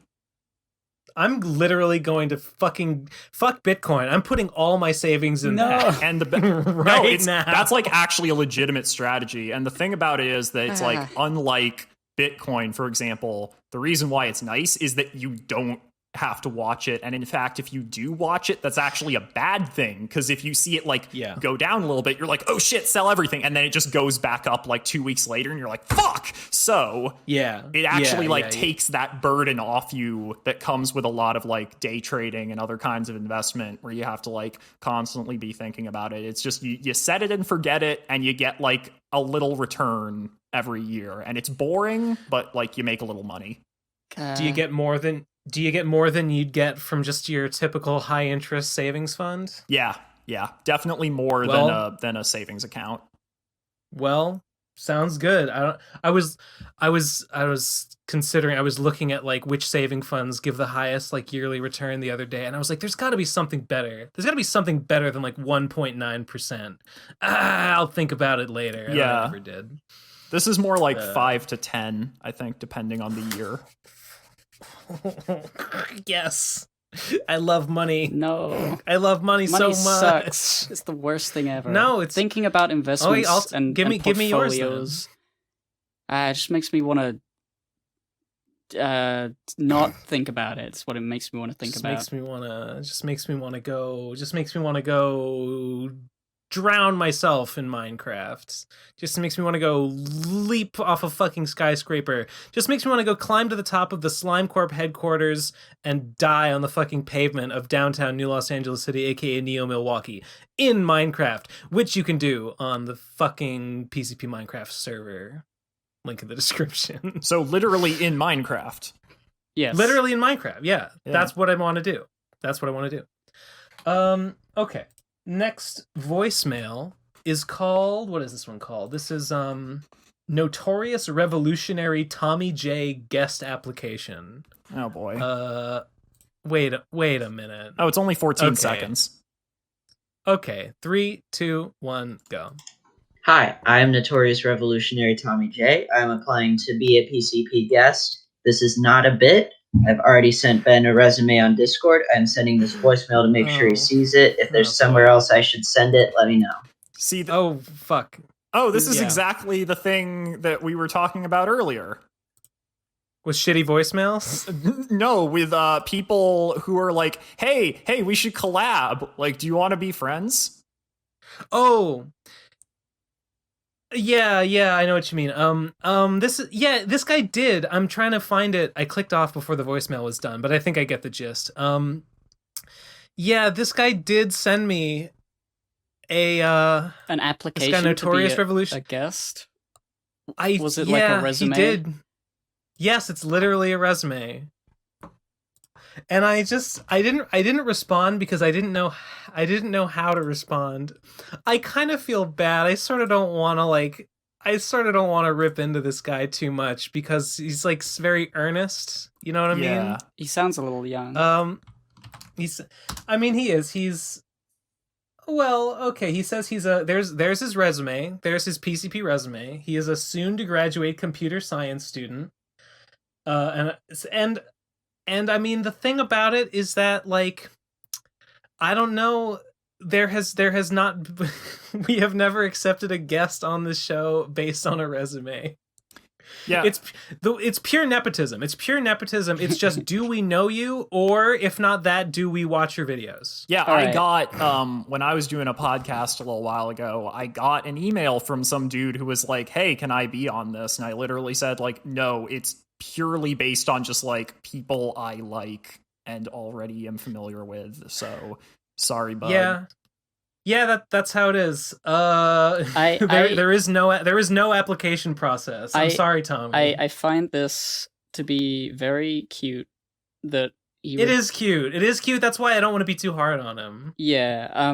I think better way to express like to get our attention, I guess, if you want to be on the podcast, you can't really just ask and say like I have opinions and I know Matt and Koff from RFCK.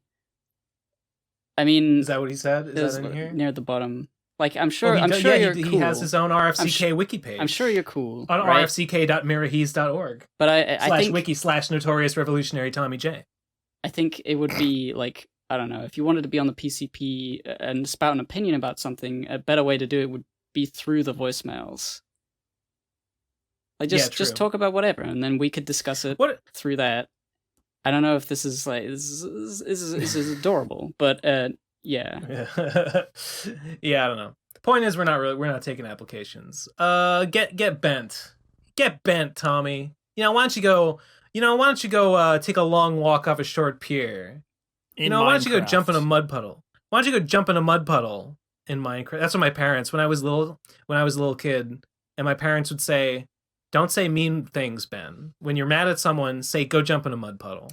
The current expression that I've seen used on Tumblr is go touch some grass, because people would used to say, like, go outside, but the joke is, like, no one can go outside. So they're like, just, like, wander, like, just a little bit outside, just touch some grass, What? But then they would just rebut with saying, haha, I got my grass right here, smokes blunt.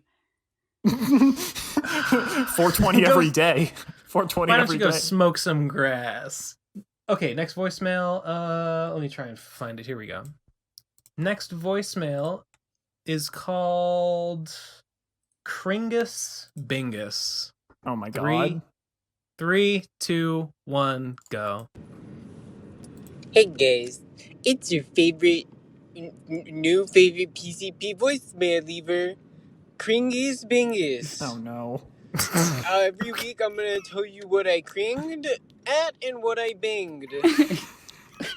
Yeah, I love it. This is a great bit. I cringed at Ben talking about how he bought so much Bitcoin and then Bitcoin has been crashing for like a week. And that was really funny, and I cringed because Ben dumb.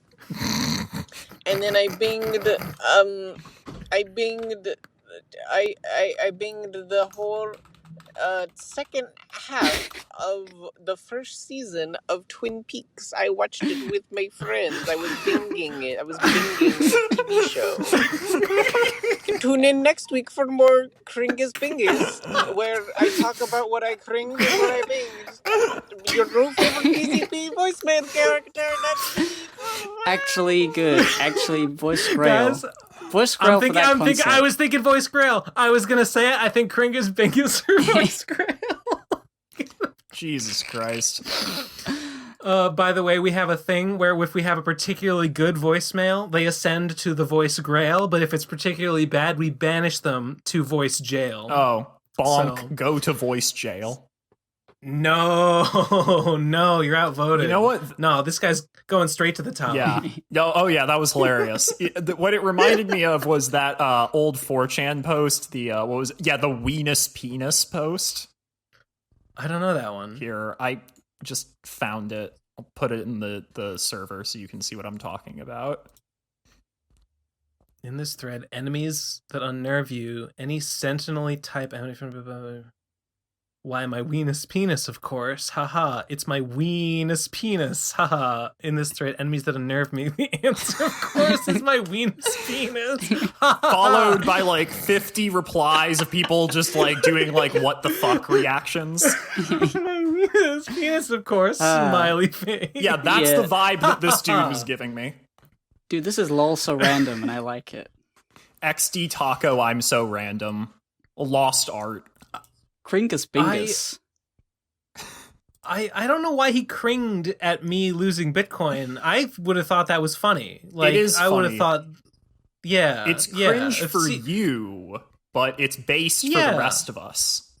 I think so. I'm honestly like, this guy must have a lot of empathy, you know, to see like Bitcoin crash and be like, oh no, Ben, ooh, oh, that poor man. You know, literally poor because he lost all his money. Truly the purest of souls that would Kringus Bingus.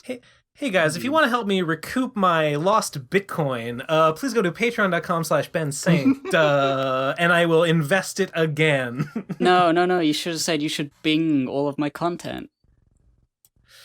Oh yeah, Bing all my content. Give me that ad revenue so I can invest it and double my money. I will invest it in a volatile Bitcoin market. I will not invest it in the VIFX for guaranteed. Is that what it's called? VIFX? VFINX.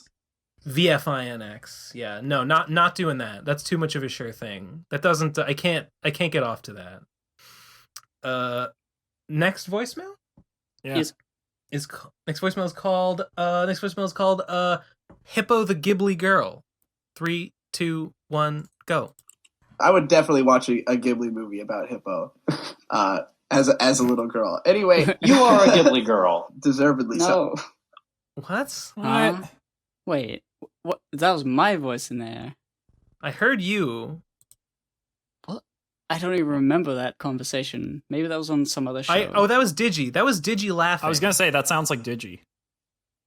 Huh? That was. No, it wasn't Digi talking. No. But I mean, Digi like right at the laughed. end, I was. Yeah, near the end, I hear Digi laugh, and then I hear you say no. So I don't know. I guess this was from a previous voicemail. I guess this is just a clip from a previous episode. Great. Thanks for the voicemail. Oh, okay, Thanks for the voicemail. That's just a clip of an old episode. Voice jail. Voice jail. No. Yeah, Ghibli. Yeah. Okay. I approve. Okay, whatever. The next one is called Greg. 3, 2, 1, go. One Piece. More like meat piece. More like What? Mia piece? More like... Oh, like without the O? Nipiece? What the fuck? That sucks. What the fuck? Boo. Fuck. Boo. Voice jail. Boo. Voice jail. Boo. Bad. No thanks. Okay, good try. Next one is called Unable to Procrastinate. 3, 2, 1, go. I'm supposed to be jerking right now. I'm supposed to be falling This is our theme right song, now, by the way. He's but I'm parodying not our walking, theme song. instead just Okay. working. I am a wagey inside a cagey, being productive, finish my deadline. Why am I so successful? I'm supposed to be losing money. I'm supposed to be wasting my time, but I'm not leeching, instead improving, learning and training. Nobody's stopping. As I am working, my wealth is growing. Oh yeah, feels good to be a useful member of society. Regards by Chad Garlinghouse. What? Was he Was that- pretending was to that be Brad Brad? Garlinghouse at the end? I think... Okay, Isn't I XRP think like this was... like illegal or something? Something's gone bad with XRP. There's some Ripple. kind of litigation going on with Ripple XRP. I mean, Okay, he rewrote the lyrics to be about someone who's a wagey and working. Brad Garlinghouse is not a wagey. Brad Garlinghouse owns the means of production. So, I don't know. I don't know. Can't Aside from the tell. Brad Garlinghouse, it is a cool problem to have that you're too busy to procrastinate. I think that's pretty good. As long God, as I you're wish not like, that were me. as long as you're not like sad about it. I was working on my secret thing yesterday, and I was just like, I really got into the groove of it. Like the whole day went by, I got all kinds of things done, and it was like I'm tired, and it's late, and I'm like, oh, I don't know, I didn't. Procrastination is bad, actually. It's good when you do the thing you're supposed to do, and you're welcome. You can put that. You can put that on your tombstone. You can take that to the bank. You can take that to the bank and smoke it. Next voicemail is called... Where is it? Here we go. It is called Use Your Natural Assets to Incept Ideas into the Common Man. Oh, no. Okay. 3, 2, 1, go. What's up, PCP? Let me tell you a story. I am a 6'3" blonde person living in the suburbs of Japan, so needless to say, I stick out. Now, the other day I went to my local supermarket to do some grocery shopping, and in the entrance part of the store they have 2 hand sanitizer dispensers. Nice. It was a fairly busy time of day, so we were a bunch of people entering the store at the same time, in like a line, with me at the back. As we were entering, a single Japanese man was exiting the store and used the hand sanitizer dispenser on his way out. Upon entering, none of the people ahead of me used the hand sanitizer dispenser at all, so I thought, Now after doing my shopping, the tables had turned, and now I'm the one exiting the store as a new batch of people enter. So on my way out, I used the hand sanitizer dispenser in view of all the entering people. So upon exiting, I looked back at the entrance to see that everybody who just entered were now like queuing up at the hand sanitizer dispenser to use it. So basically, I am a hero and a manipulative mastermind using my foreignness as a power to do good. What? Do you all have any epic idea inception stories? Wait. Please tell us. So until next you time, incepted the idea sayonara. Of getting all these Easterners to use the hand sanitizer by using the hand sanitizer that the store had put out for people to use. Am I reading this correctly? I think Which is extra hilarious because the implication here is that because he's white, they wanted to do the thing he was doing because they didn't care when the first guy did it. I would think that the fact that you look weird would make them like less likely to just do what you do. I don't know. I don't know if I agree with the conceit. To do with it. If you see somebody using the hand sanitizer, if I do it, if I see someone, I'm like, oh yeah, I should do that because it's just sensible. Like you wouldn't. If you're not thinking about it and then you see someone do it, you'll be reminded, oh yeah, that's probably a good idea. Yeah. I guess if you go in and there's the hand sanitizer, but no one is using it, maybe you don't think, oh, I should go use it. Yeah, people just And maybe you see the first person go use it and you go, oh, okay, everyone should. It's like at a party. You go to a party and no one's eating the food and no one wants to be the first one to eat it. But then someone eats it and it's like, okay, I can have some. Nice. So I guess that's true. Following mentality. It's something everybody has a little bit of. Have I ever incepted an idea into a crowd? No. I like to think I've sometimes done that, but like it's never been particularly like interesting. It's just sort of, I don't know, I held the door open for someone or whatever, and that sort of made a queue behind me of people holding the door open for other people, whereas before it was just being swung in people's faces. I've seen that happen a couple times, but it's like, you wanna, whatever. Nobody wants to look like the less good person. So everyone gets manipulated into doing it. I can't say I've had an experience like this. I will say, though, as a gaijin, as a white person living in Japan, I appreciate this person for, Wait, are you a gaijin? No. I'm I'm saying, like, based on my knowledge of gaijin, because I have a couple of friends who live in Japan. He said sayonara at the end, but appreciate that other than that, he did not use any gratuitous Japanese throughout his message where he really didn't need to use it. Like That's he could have common. He could have very well said, going to my local super, that's the grocery store. He could have started the email with a voicemail. Konnichiwa. Yeah. Benno sentosa. That's a joke. There's this samurai who is after me because I stole some sacred scrolls. It's not a. Don't worry about it. Look, deep I shouldn't have even brought it up, honestly. But yeah, he could have done like all according to Keikaku and shit. And he chose to restrain himself. He chose to contain the weeb instinct, and I have a certain degree of respect for him, even if I think this story is kind of lame, honestly. Yeah, it's a little lame. It's just that you did a thing and people saw you doing it and were like, "Oh, I should do that." I sometimes feel I know the feeling though. I sometimes feel a bit of pride when there's like something that people should be doing that they aren't, and I'm like, well, I'm going to show them. I'm going to do it in view of all these people who I know are watching me because I have anxiety about that, and I'm certain everyone's watching me do this cool thing that's good. They'll think I'm so good, and they never do. They never pay any attention. It's all in my head. Next voicemail? Yes. Next voicemail is just called Ben. 3, 2, 1, go. Ben is a cock. Is that guy underwater? Okay. Yeah. Right?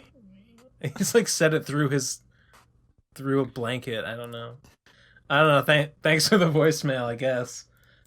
Next one is called Flat. 3, 2, 1, go. Look, the only way you can prove that the Earth is round is you need to circumnavigate north to south, and you need to make sure you're going in a perfectly straight line. And you need to record how far you got This is so bad. I'm too lazy to look into it, so I'm just gonna assume that until someone presents evidence otherwise. Okay. I can't. Bro, fix your fucking mic. I can't. This guy has sent like it felt this like guy knows how to make a voicemail. He's doing this on purpose. For some reason. Yeah, I couldn't make out a word in that. But I imagined something funny that it was just like it was an explanation of how you would prove that the Earth is round or flat or something. I don't know. To me, I was imagining Garfield with his blanket covered over his face. You know when he does that? Yeah. Maybe he might have been just like on the other side of the room, like talking against the wall, and also just like shaking the table that the mic was on. I don't know. Who knows? Whatever. Next one is called where is it? Next one is called Pancakes Vote Miner. 3, 2, 1, go.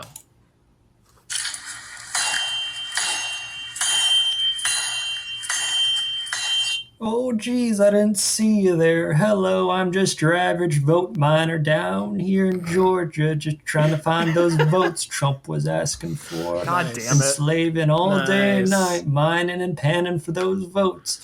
Oh, I hope I'm not too late. I mean, I haven't found any yet, but I found a lot of fool's votes over there in the Dominican machine deposit. Oh, geez, oh boy, we sure don't want someone who is democratically elected to not become president. That would sure be bad.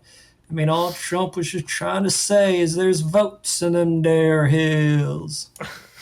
I mean, he's got him. It's probably Trump true. owned. You know? You just got to keep digging. They're there. It's got to be. That dang Cheeto in the dang White House. If you can mine for votes like you mine for Bitcoin. You just kind of generate them, out of the ether. And there's exactly 21 million. And how else are they like Bitcoin? They're skyrocketing in value. They'll never fail. The votes they fell that like the vote carriers they were running and then they anime tripped, and they fell into like the abyss, and now they're looking for them. Like it's all in the news. The It's all in votes, the votes were things being people say. carried. The votes were being carried by a girl with like huge tits, and she like tripped over something on the street and went "Bwah!" and like "Bwah!" and they all fell like, down the bounced drain around in like 3 different directions. Yeah, and then all the votes. They went in all different directions, and then you, the player, have to collect all the different like 3D platformer, collect all of the votes, and then get them back safely in time. You know, it was a Japanese girl with toast in her mouth was just running to the Dominion machines with like 21 or it was like 62,000 or however many I'm late votes for the Donald, election rigging. votes for Donald Trump. She tripped and they scattered everywhere, and now it's a fucking scavenger hunt. No, Trump sama. They went into the sea. Well, it's just like how in Endless War you can drop stuff into the sea and then you can fish it back up. You gotta go down to Slime's End. You gotta go down to the pier. You gotta fish for those votes. Turn them into old Captain Albert Alexander. Something lore. Yeah. Biden. Okay, cool. Next one is called. Did I post it already? The next one is called. Yes. Is called "Why Are Women Racist?" Frowny face. 3, 2, 1, go. So I'm on Tinder, right? And I see this girl who says she likes cooking and working out, and I'm like, hey, I like cooking and working out, and she's pretty cute. Okay. So I message her, and I'm like, hey, you want to go on a date? I could make you dinner, winking smiley face. As you do. And she's like, haha, nah, but I'm not really sure why I added you. I only date black guys. And I'm like, oh, all right. She didn't like that cute approach. Time to be cool. No, it's I'm too like, late. Here, let me try again. At that point, hey, it's over. girl, you want me to smash that? And she's like, haha, no, but I am serious. I'm like, what the fuck, Quilicia, you racist bitch? Why are women like this, PCP? Wait, I had a tweet about this literally like a day or two ago. Wait, but I think was the joke there that the girl was black? What was her name? Did she have like a black name? Wait, does that make a difference? Let me back this up a sec. He said the girl's name. I'm gonna replay part of this. I'm curious as like she said I only date black guys, and then he like responded as if he were a black guy. Was that his bit? No, the bit was that he just changed his approach. Yeah. He gave her like a stereotypical sounding like black girl name. So my tweet does not apply. Damn. Yeah. He's just making a racist joke. I thought he said Clarissa, in which case your tweet would apply. Yeah. Is that the tweet, by the way, was about the genre of white girls who make liking black cock a core of their personality? Yeah. Is that common? Yeah. Is that common outside of like porn? It's more common than it should be. That's for sure. There's an entire. I watched like a whole video about this the other day. I used to, back when I was still on Tinder as a man, no less, I did encounter a few of them. Obviously did not actually get any messages out of that, but I could tell. Well, if these white girls didn't like black cock, they'd be fucking dogs instead, so we should count our blessings. Jesus Christ. One time I was at work and one of my coworkers was talking like very casually about like taking a bath with her dog, and I'm like, why are white women like this? There's giving your dog a bath, and then there's taking a bath. Yeah, with no, your dog. like taking a bath with your dog. I was like, do you people have no boundaries? Wait, wouldn't that be extremely decency? Like messy and annoying? Did the dog consent to the bath, you fucking psychopath? There's no reason to do that. Maybe weird. It was a small dog. Maybe it was a tiny little dog. Because like I'm imagining like you take a dog on a walk, you get him back, and then he's just like running all over the place, shaking. And then you try to bath him, and there's like splashing everywhere. And it's like, it's like I can't imagine taking like a bath with a dog. They'd go insane. They'd go all over the place. If it's like a little like Chihuahua like a little dachshund or something that's like handheld, maybe. Yeah, but the size of a Nintendo 3DS. What you just multitask? You can you can bathe yourself and your dog at the same time. Why not? I mean, you give them a little life I still preserver. They wouldn't can do it. splash on the other end. Even if it is convenient, I still wouldn't do it. This is weird. It's just weird. I just don't want to. You just I don't want to do that. You'll get dog stuff, dog dirt in your bathwater. That's not good. But to this guy, yeah, women be racist. Indeed, women be racist. It's next voicemail. Wait, what? No, say it. No, it's no. Come on, say it. No, it wasn't. It wasn't. It wasn't a thing I was gonna say. It was just like I was just gonna say, "Oh, it's true, lol." But it's like, who cares? It's stupid. Lol, Lamau. Next voicemail is called Cross Source Material and Adaptations. 3, 2. Wait, hold on. Is it racist to say you only date black guys? Because what I think. The fact, okay, I actually do have something to say. The fact that she did add him means that she was maybe willing to date him, even if he's not black. But she said that after he messaged her. So I think she didn't like his approach, changed her mind, and was like, I only date black guys. In the same way she might be like, no, I have a boyfriend, or no, I'm a lesbian, which is just like, oh, right. I don't want to talk to you. I don't want to say no because that's sad. That makes me feel like a bad person. And changing your approach, being like, hey, why don't we could make dinner together, wink. And then she's like, haha, no. And then be like, okay, new approach. Baby, let me fucking smash that puss. That's not going to work. It's transparently like you're changing your, like, that's a really weird. And like, I don't know. I think you just put her off. I think that is what happened here. Well, what we have to consider here is the fact that this is a fake story that didn't actually happen, that he made up for the voicemail. Because that makes this scenario make way more sense, because the punchline, it's just to build up to the punchline that she has like a stereotypically black name. Like it's just like a dumb black joke. I don't even know how that's a joke, really.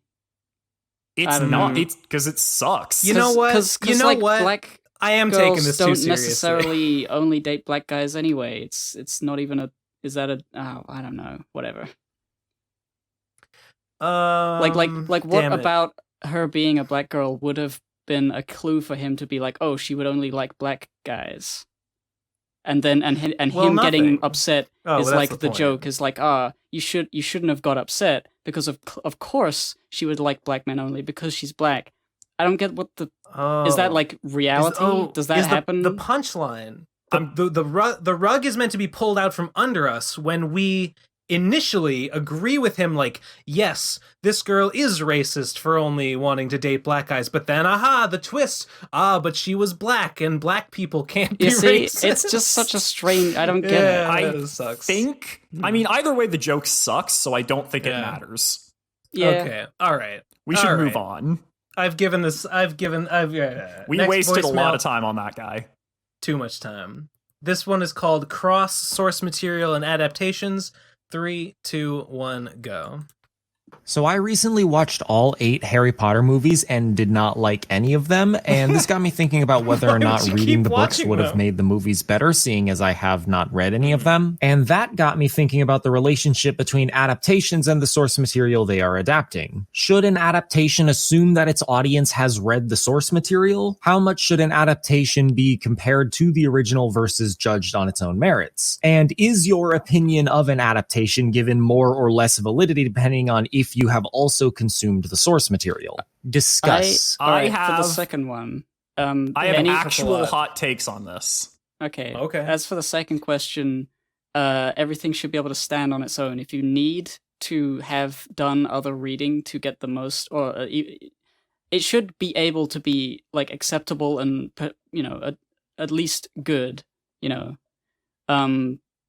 With potential room for improvement, if but it should be able to stand perfectly well on its own without needing to have seen the adaptations or like the source material or whatever. I I don't know about think whether your opinion matters more if you've read the book and watched the film. I think you could make a perfectly good movie that assumes that someone has read the source material and like simply doesn't give a fuck about like anyone that hasn't. Sure, I think but that's then, valid. but then yeah. I would like personally, I would just think of that as a worse movie because there's plenty but you might of ways be better if make you an have read the source adaptation material. be perfectly good on its own, despite source material like lacking things from the source material. If we're talking about books, that always happens. Books and film. All right. I'm gonna come through with some spicy opinions on this. First of all, I don't think you should have to have seen the source material in order to consume the adaptation, because quite frankly, I do not want my media to come with homework. But more importantly, I think every adaptation should stand on its own, because the best adaptations are the ones that fully utilize their medium to the fullest extent. Like, for example, The Godfather is an adaptation of a book that, like, critically no one cared about. It was just like a decently popular piece of genre fiction, but like it wasn't like one of the greatest books of all time, but it was adapted into one of the greatest movies of all time because the filmmaking took like full advantage of the medium and created a piece of entertainment that only works better as a film. Like, once you like, the reason it's so good is because of the filmmaking and not because of the story underlying it. And so similarly, if you're going to do like a book adaptation, a really good book adaptation would take advantage of the fact that it is a book and not just try to, like recreate a movie or whatever. So I think, and like the same goes with like video games, like video game adaptations or like video games based off of like other media usually suck because they're just trying to like recreate the other media like point for point, and it's like always kind of underwhelming. And like the few times that isn't the case is when it kind of goes off in its own direction, like Knights of the Old Republic or something like that. So I think adaptations should be allowed to just be their own thing entirely, because they're usually better when you let them do that. Yeah, that's probably the objectively right answer. But actually, here's my dissenting opinion. Not really. I don't know. I'm struggling to justify like what's an example of like an adaptation or a sequel or something that like that is like totally inaccessible, that is made to be totally inaccessible to anyone who doesn't know the source material, but like it's still good. And I mean, it's obviously it's not gonna stand on its own. It probably won't be like, it can't become like a timeless in a way that something like Godfather does. What's still be cool though. There is actually a good example of this. Please give me one. Have either of you seen Revolutionary Girl Utena? No. We've talked about it on this show a bunch of times, but I've never seen it. Oh, that's funny. Yeah, so Revolutionary Girl Utena is a very, very good anime. One of like the best anime of the 90s. Highly recommend it. But after it finished, they decided to do a movie of it because it was so successful.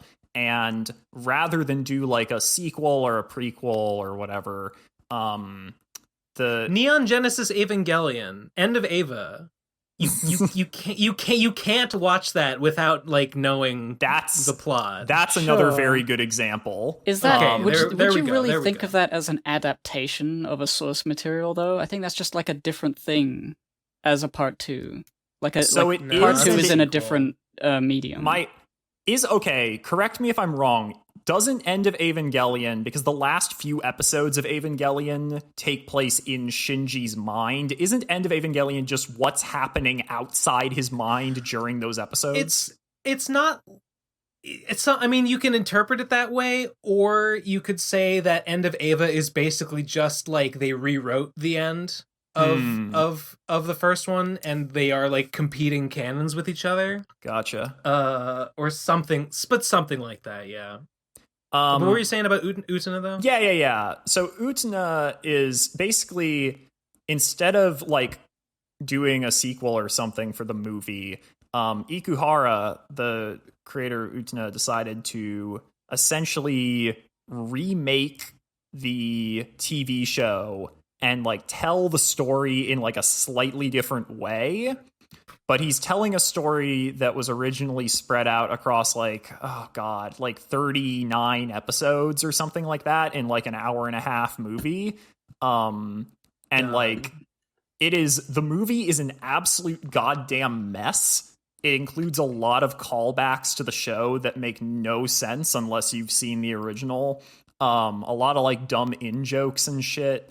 There's like so many parts of it that are just complete gibberish if you haven't seen the series. But if you have, like, it's still a mess, but it's like a really fun ride, and you can still like get a lot out of it. But I feel like if you haven't seen the original, it's just kind of frustrating because you never have any idea what's going on because it doesn't take the time to explain anything to you. Right. And but that in that way, then if you haven't seen the original, or rather the show, it's bad then. Like, does it suck as a standalone piece? Okay. But yeah, the, I think the fact that it's bad, the fact that it's bad to one audience and good to another, neither of those is correct. But I think You know this what I is like mean? the closest we can get to the thing you were talking about of like a thing that is good, but also requires you to have seen the original. Okay. Because if you haven't seen the original, then the natural consequence is that you're not going to get whatever you're supposed to get out of it. And so therefore for you, it will be bad. I'm sad that this question wasn't really about Harry Potter, because I like talking about Harry Potter. I thought that's where it was going. Fucking Harry Potter, man. I'm more and more ashamed to have been a Potterhead with each passing day. Nah, it was fine. It was good. It was good. It was kind of good. It was kind of good. It was pretty good. Come on. Everybody knows. Everybody knows it was good. Everybody knows that it was pretty good, at least. Except like the weird ending was kind of dumb when you think about it. For the what am I thinking of? Age demographic, like for that sort of audience, it was great. It's a bit weird to get into it as an adult. I don't know why people did. It wore out its welcome. Like, not for me. I mean, like, maybe after it ended. It started still wearing out its welcome for me before J.K. Rowling went like full transphobe. When she started just tacking shit onto it. The thing that extra soured me on it was the phrase Hermione 2020. Like, as soon as people started saying shit like that, I didn't see anyone saying that in earnest, but I heard about it. Whoa, and I know the sentiment. Is that like Cody it was about 2020? No, it was about Warren, right? People that were like, we should vote for Warren because she's Hermione, because she has a plan. Yeah, it was more just like there was a certain kind of person who's like really into Harry Potter who would like relate shit in politics to Harry Potter, and it became like a huge meme for a while of like, oh my god, please read another book. I mean, that's just particular fandoms, Potterheads, Whovians. Things like stuff that. About single track mind, annoying. The stuff about J.K. Rowling's, like the things she used to tweet, they would range from being like actually irritating to the time when she was like, oh yeah, there was a Jewish wizard at Hogwarts. Of course there was. His name was Barry Goldstein, and I've never mentioned him before, but he was there all along. Duh. Very obnoxious. To like the other stuff, like the thing about like wizards would just shit themselves and then vanish the poop. Like that was just fucking hilarious. Like that's great. Most of it was just like stupid. Not all of it was offensive, but a decent amount of it was also offensive. Where did the shit go? It got Did they apparate it? I liked this somewhere. They would vanish it, which I think means that it's just gone. I'm not sure exactly how Harry it Potter functions, magic but, is goofy. It's that not reminds consistent. me. It has rules, but the rules don't make any fucking sense. Have you read them, or like how familiar are you? I read so this became like a joke at some point for me that I read the first 6 books and then never read the 7th, and then watched the first 7 movies and never watched the 8th. So I still don't know how Harry Potter ends. Oh my god. But, I mean, it ends really weird. It ends really weird. Yeah, I hear the ending's bad, so I never had like the motivation to finish it. I don't know if I would say that it's just bad, but it's like it's just strange, and I don't know. That's all I can really say about it. I was compelled. I found it compelling as a kid. Yeah, the last minute they introduce all these weird like extra MacGuffins that end up being like fucking key. It's the wizard world operates on like it's all about rules. Like there's tons of rules, but they don't make any sense, and they're made up completely as it goes along. Yeah, the whole. Yeah, that sounds about I right. never was like too critical, like thinking of the rules. I just sort of like took things as they came. Like you read them as they come out, and if you don't like cross-reference them, you don't find contradictions, then it's fun. But like, yeah. Clearly it was made up a lot as it went. Like retrofitting the various things from the previous books as the Horcruxes. It's pretty. I mean, I don't have proof that she was doing that, but it feels like that. All these things that just so happen to be very important later, right at the end. There's like the rule that like you can't make food. You can't make food with magic. That's like a fundamental law of the universe. You can only make it with slavery. Food. Yes, you can only make it with slave labor. God. But it's okay because they like it. The slaves like it though. They don't want the sock. Diving into the political implications of Harry Potter is a podcast in and of itself. You're right. How many more voicemails do we have? 4 more. Okay, cool. Yeah, we're getting there. Okay. Next one is that face when you listen to a PCP episode. 3, 2, 1, go. Okay. All right. Cool. Yeah. Thanks for the voicemail. Thanks, For the man. voicemail. Next one is called Margar's Return. 3, 2, 1, go. Hey, I'm back. Yeah! He's back. God, I didn't realize how much I missed him.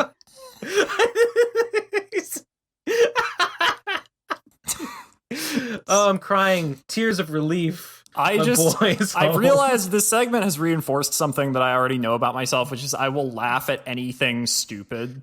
Like I just have I'm an individual with a very dumb sense of humor. Dude, poo pee pee. It's great. Don't call Margar stupid. Pee pee poo poo shit and cum. Yeah, I was on Tumblr a while back, and someone made a post that was like, oh god, what was the fucking post that they made? It was something about everyone needs to stop playing gacha games with boobs in them. And I reblogged that, and then like a minute after I reblogged it, the same person posted, Eldena Doubleca5t will reblog anything with the word boobs in it. And I was like, fuck, they got me. I would also do that. We've all got our what's the word? What's the word I'm thinking of? Vices? Weaknesses? Vices maybe? Yeah. Speaking of pee-pee poo-poo, the next one is called Once Upon a Midnight Poop Balls While I Pondered Poop and Ba. This is going to be so bad. I assume that's balls cut off. Okay, 3, 2, 1, go. Konnichiwa. Ah, there he is. Samurai-sama. Genius. Samurai. You see, Benno Sento-san. That's me. Ito game over. Cheko and meto. Benno Sento-san. For the samurai have developed the number 1 weapon to take down Benno Sento-san. once and for all, I introduce Samurai Boto 3000. Oh no. Konnichiwa. This Samurai Boto 3000. Bakayu Innocento-san. Oh dear. But until next time, sayonara. Ha ha. You na foru, Innocento-san. Samurai-sama. Win. But until next time, sayonara. Man. It's a robot. It's a robot. It No, said like the same. It like- said the same thing. no explanation as to why the robot is good. It's just a robot version. It doesn't what have does it weapons. It does. It's just It a probably metal does the version. same thing. It probably does the same thing as the He regular. just said, samurai. "Fuck are you?" That's all it had to do. All right. That's well, okay. I guess there's plot development on that front. Sure. Oh god, last one. Last one is called 9-year-old anime girl, huge titties. Oh Christ. 3, 2, 1, go.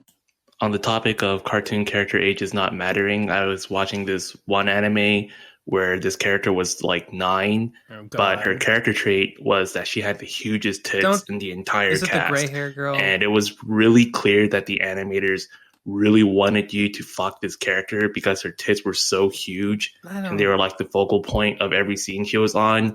So yeah, just don't worry about it. I want to fuck this 9-year-old anime girl, awesome. and I don't care what Twitter has to say about it. That's really running with what I said a little further than I meant. Wait, This reminds me of last time I said about the girl on My Life Me, I said she was cute. This reminds me of another anime, which I'm 99% sure is not the one he is talking about, that also has like an elementary schooler with giant tits. That one is called Aiken. Have either of you seen Aiken? Aiken? But Eiken. Wait, is that really old? I think I may have seen bits of Yeah, that. it's old. It's an old OVA. Yeah. Basically, Pretty funny looking. It's like there was a period of time where this was like this was like the go-to for like examples of shitty anime boobs. Like if you just wanted like a generic gif of like giant anime titties bouncing around in nonsensical ways, you'd pull a clip from Aiken. These don't even make sense. No, they look terrible. But I mean, this is obviously a matter of taste. But are you talking about the pink-haired one with the glasses? Yes, she is exactly who I was thinking of when he said a 9-year-old with huge tits. Radical. So this show is awful, unsurprisingly.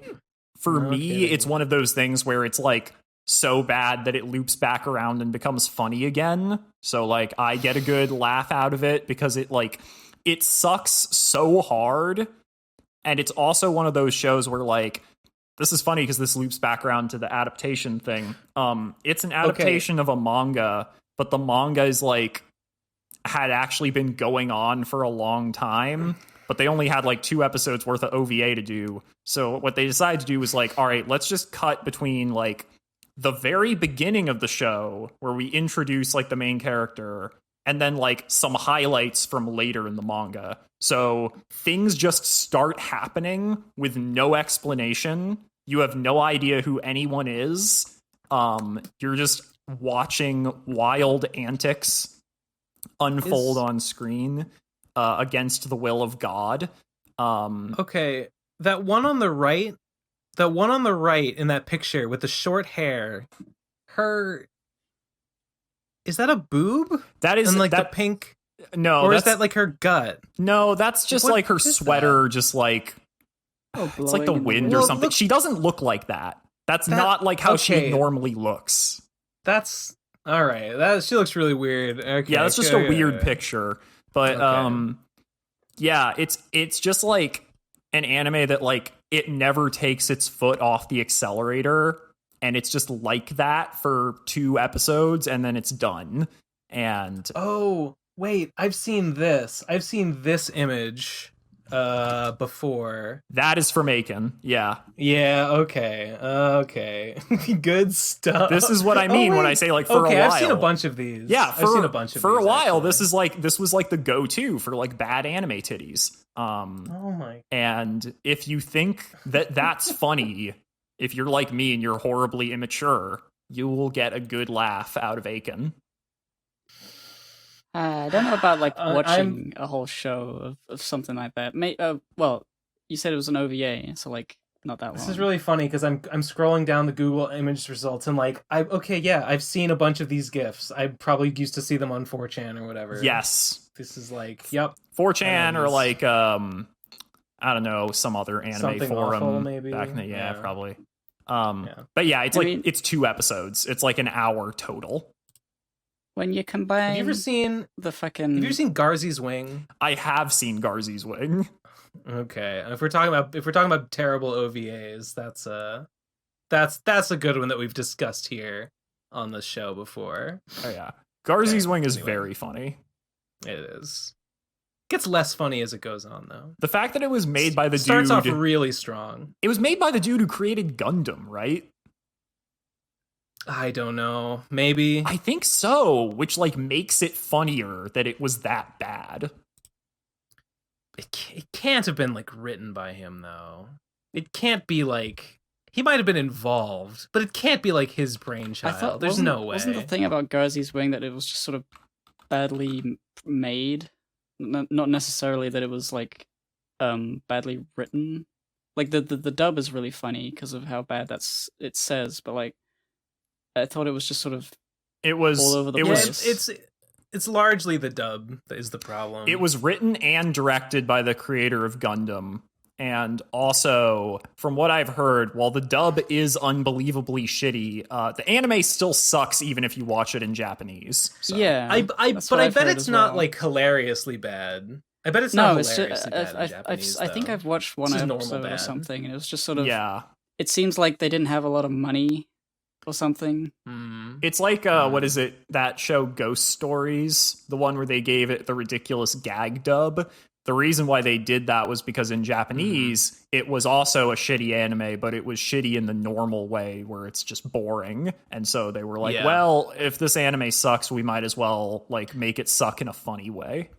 Didn't we talk about Ghost Stories like last week? Or I feel like God, time is just going in circles. Time, it's cyclical. There's no past, no present, no future. We're caught in an infinite loop. God, tell me something I don't know. I've become unstuck in time. Hey, that was the last voicemail. Hey! Yay! Good We stuff. did it. We made it. How long have we gone? What was it, like 3 hours? Yeah. Oh yeah, a little bit almost, under gone 3 almost hours. 3 hours. Have fun editing. Oh wait, you guys don't edit this shit. Fuck you, fuck you, Eleazar, sucker. Well, shit. Any closing thoughts before we shuffle off this mortal coil? Subscribe to my YouTube channel. Yes, go check out Eldena Doubleca5t. Am I saying it? Did I learn to say it right? Yes, you said it right that time. Doublecast spelled with a 5 instead of an S. That's right. And send us a voicemail if you want at speakpipe.com/PCP voicemail. And fucking go subscribe. Make my dream come true. Go subscribe to our Patreon at patreon.com/the Pro Crastinators for bonus content. We got I think we're gonna have 2 new bonus episodes coming out this week. The one just came out, the Gamers Tavern retrospective commentary track. Since it was funny the first time, so we did it again. Haha. Anything else? What else? What's left? Big booby mummy milkers. Don't fucking invest in Bitcoin, Jesus Christ. I'd invest in Titcoin. No. Titcoin? That's the next cryptocurrency. Let's go. Invest in Titcoin, everybody. All right, that's it. That's the show for this week. Thanks for joining us. Goodbye. Good night. God bless. Godspeed. Good luck. Wibbly wobbly. Woo.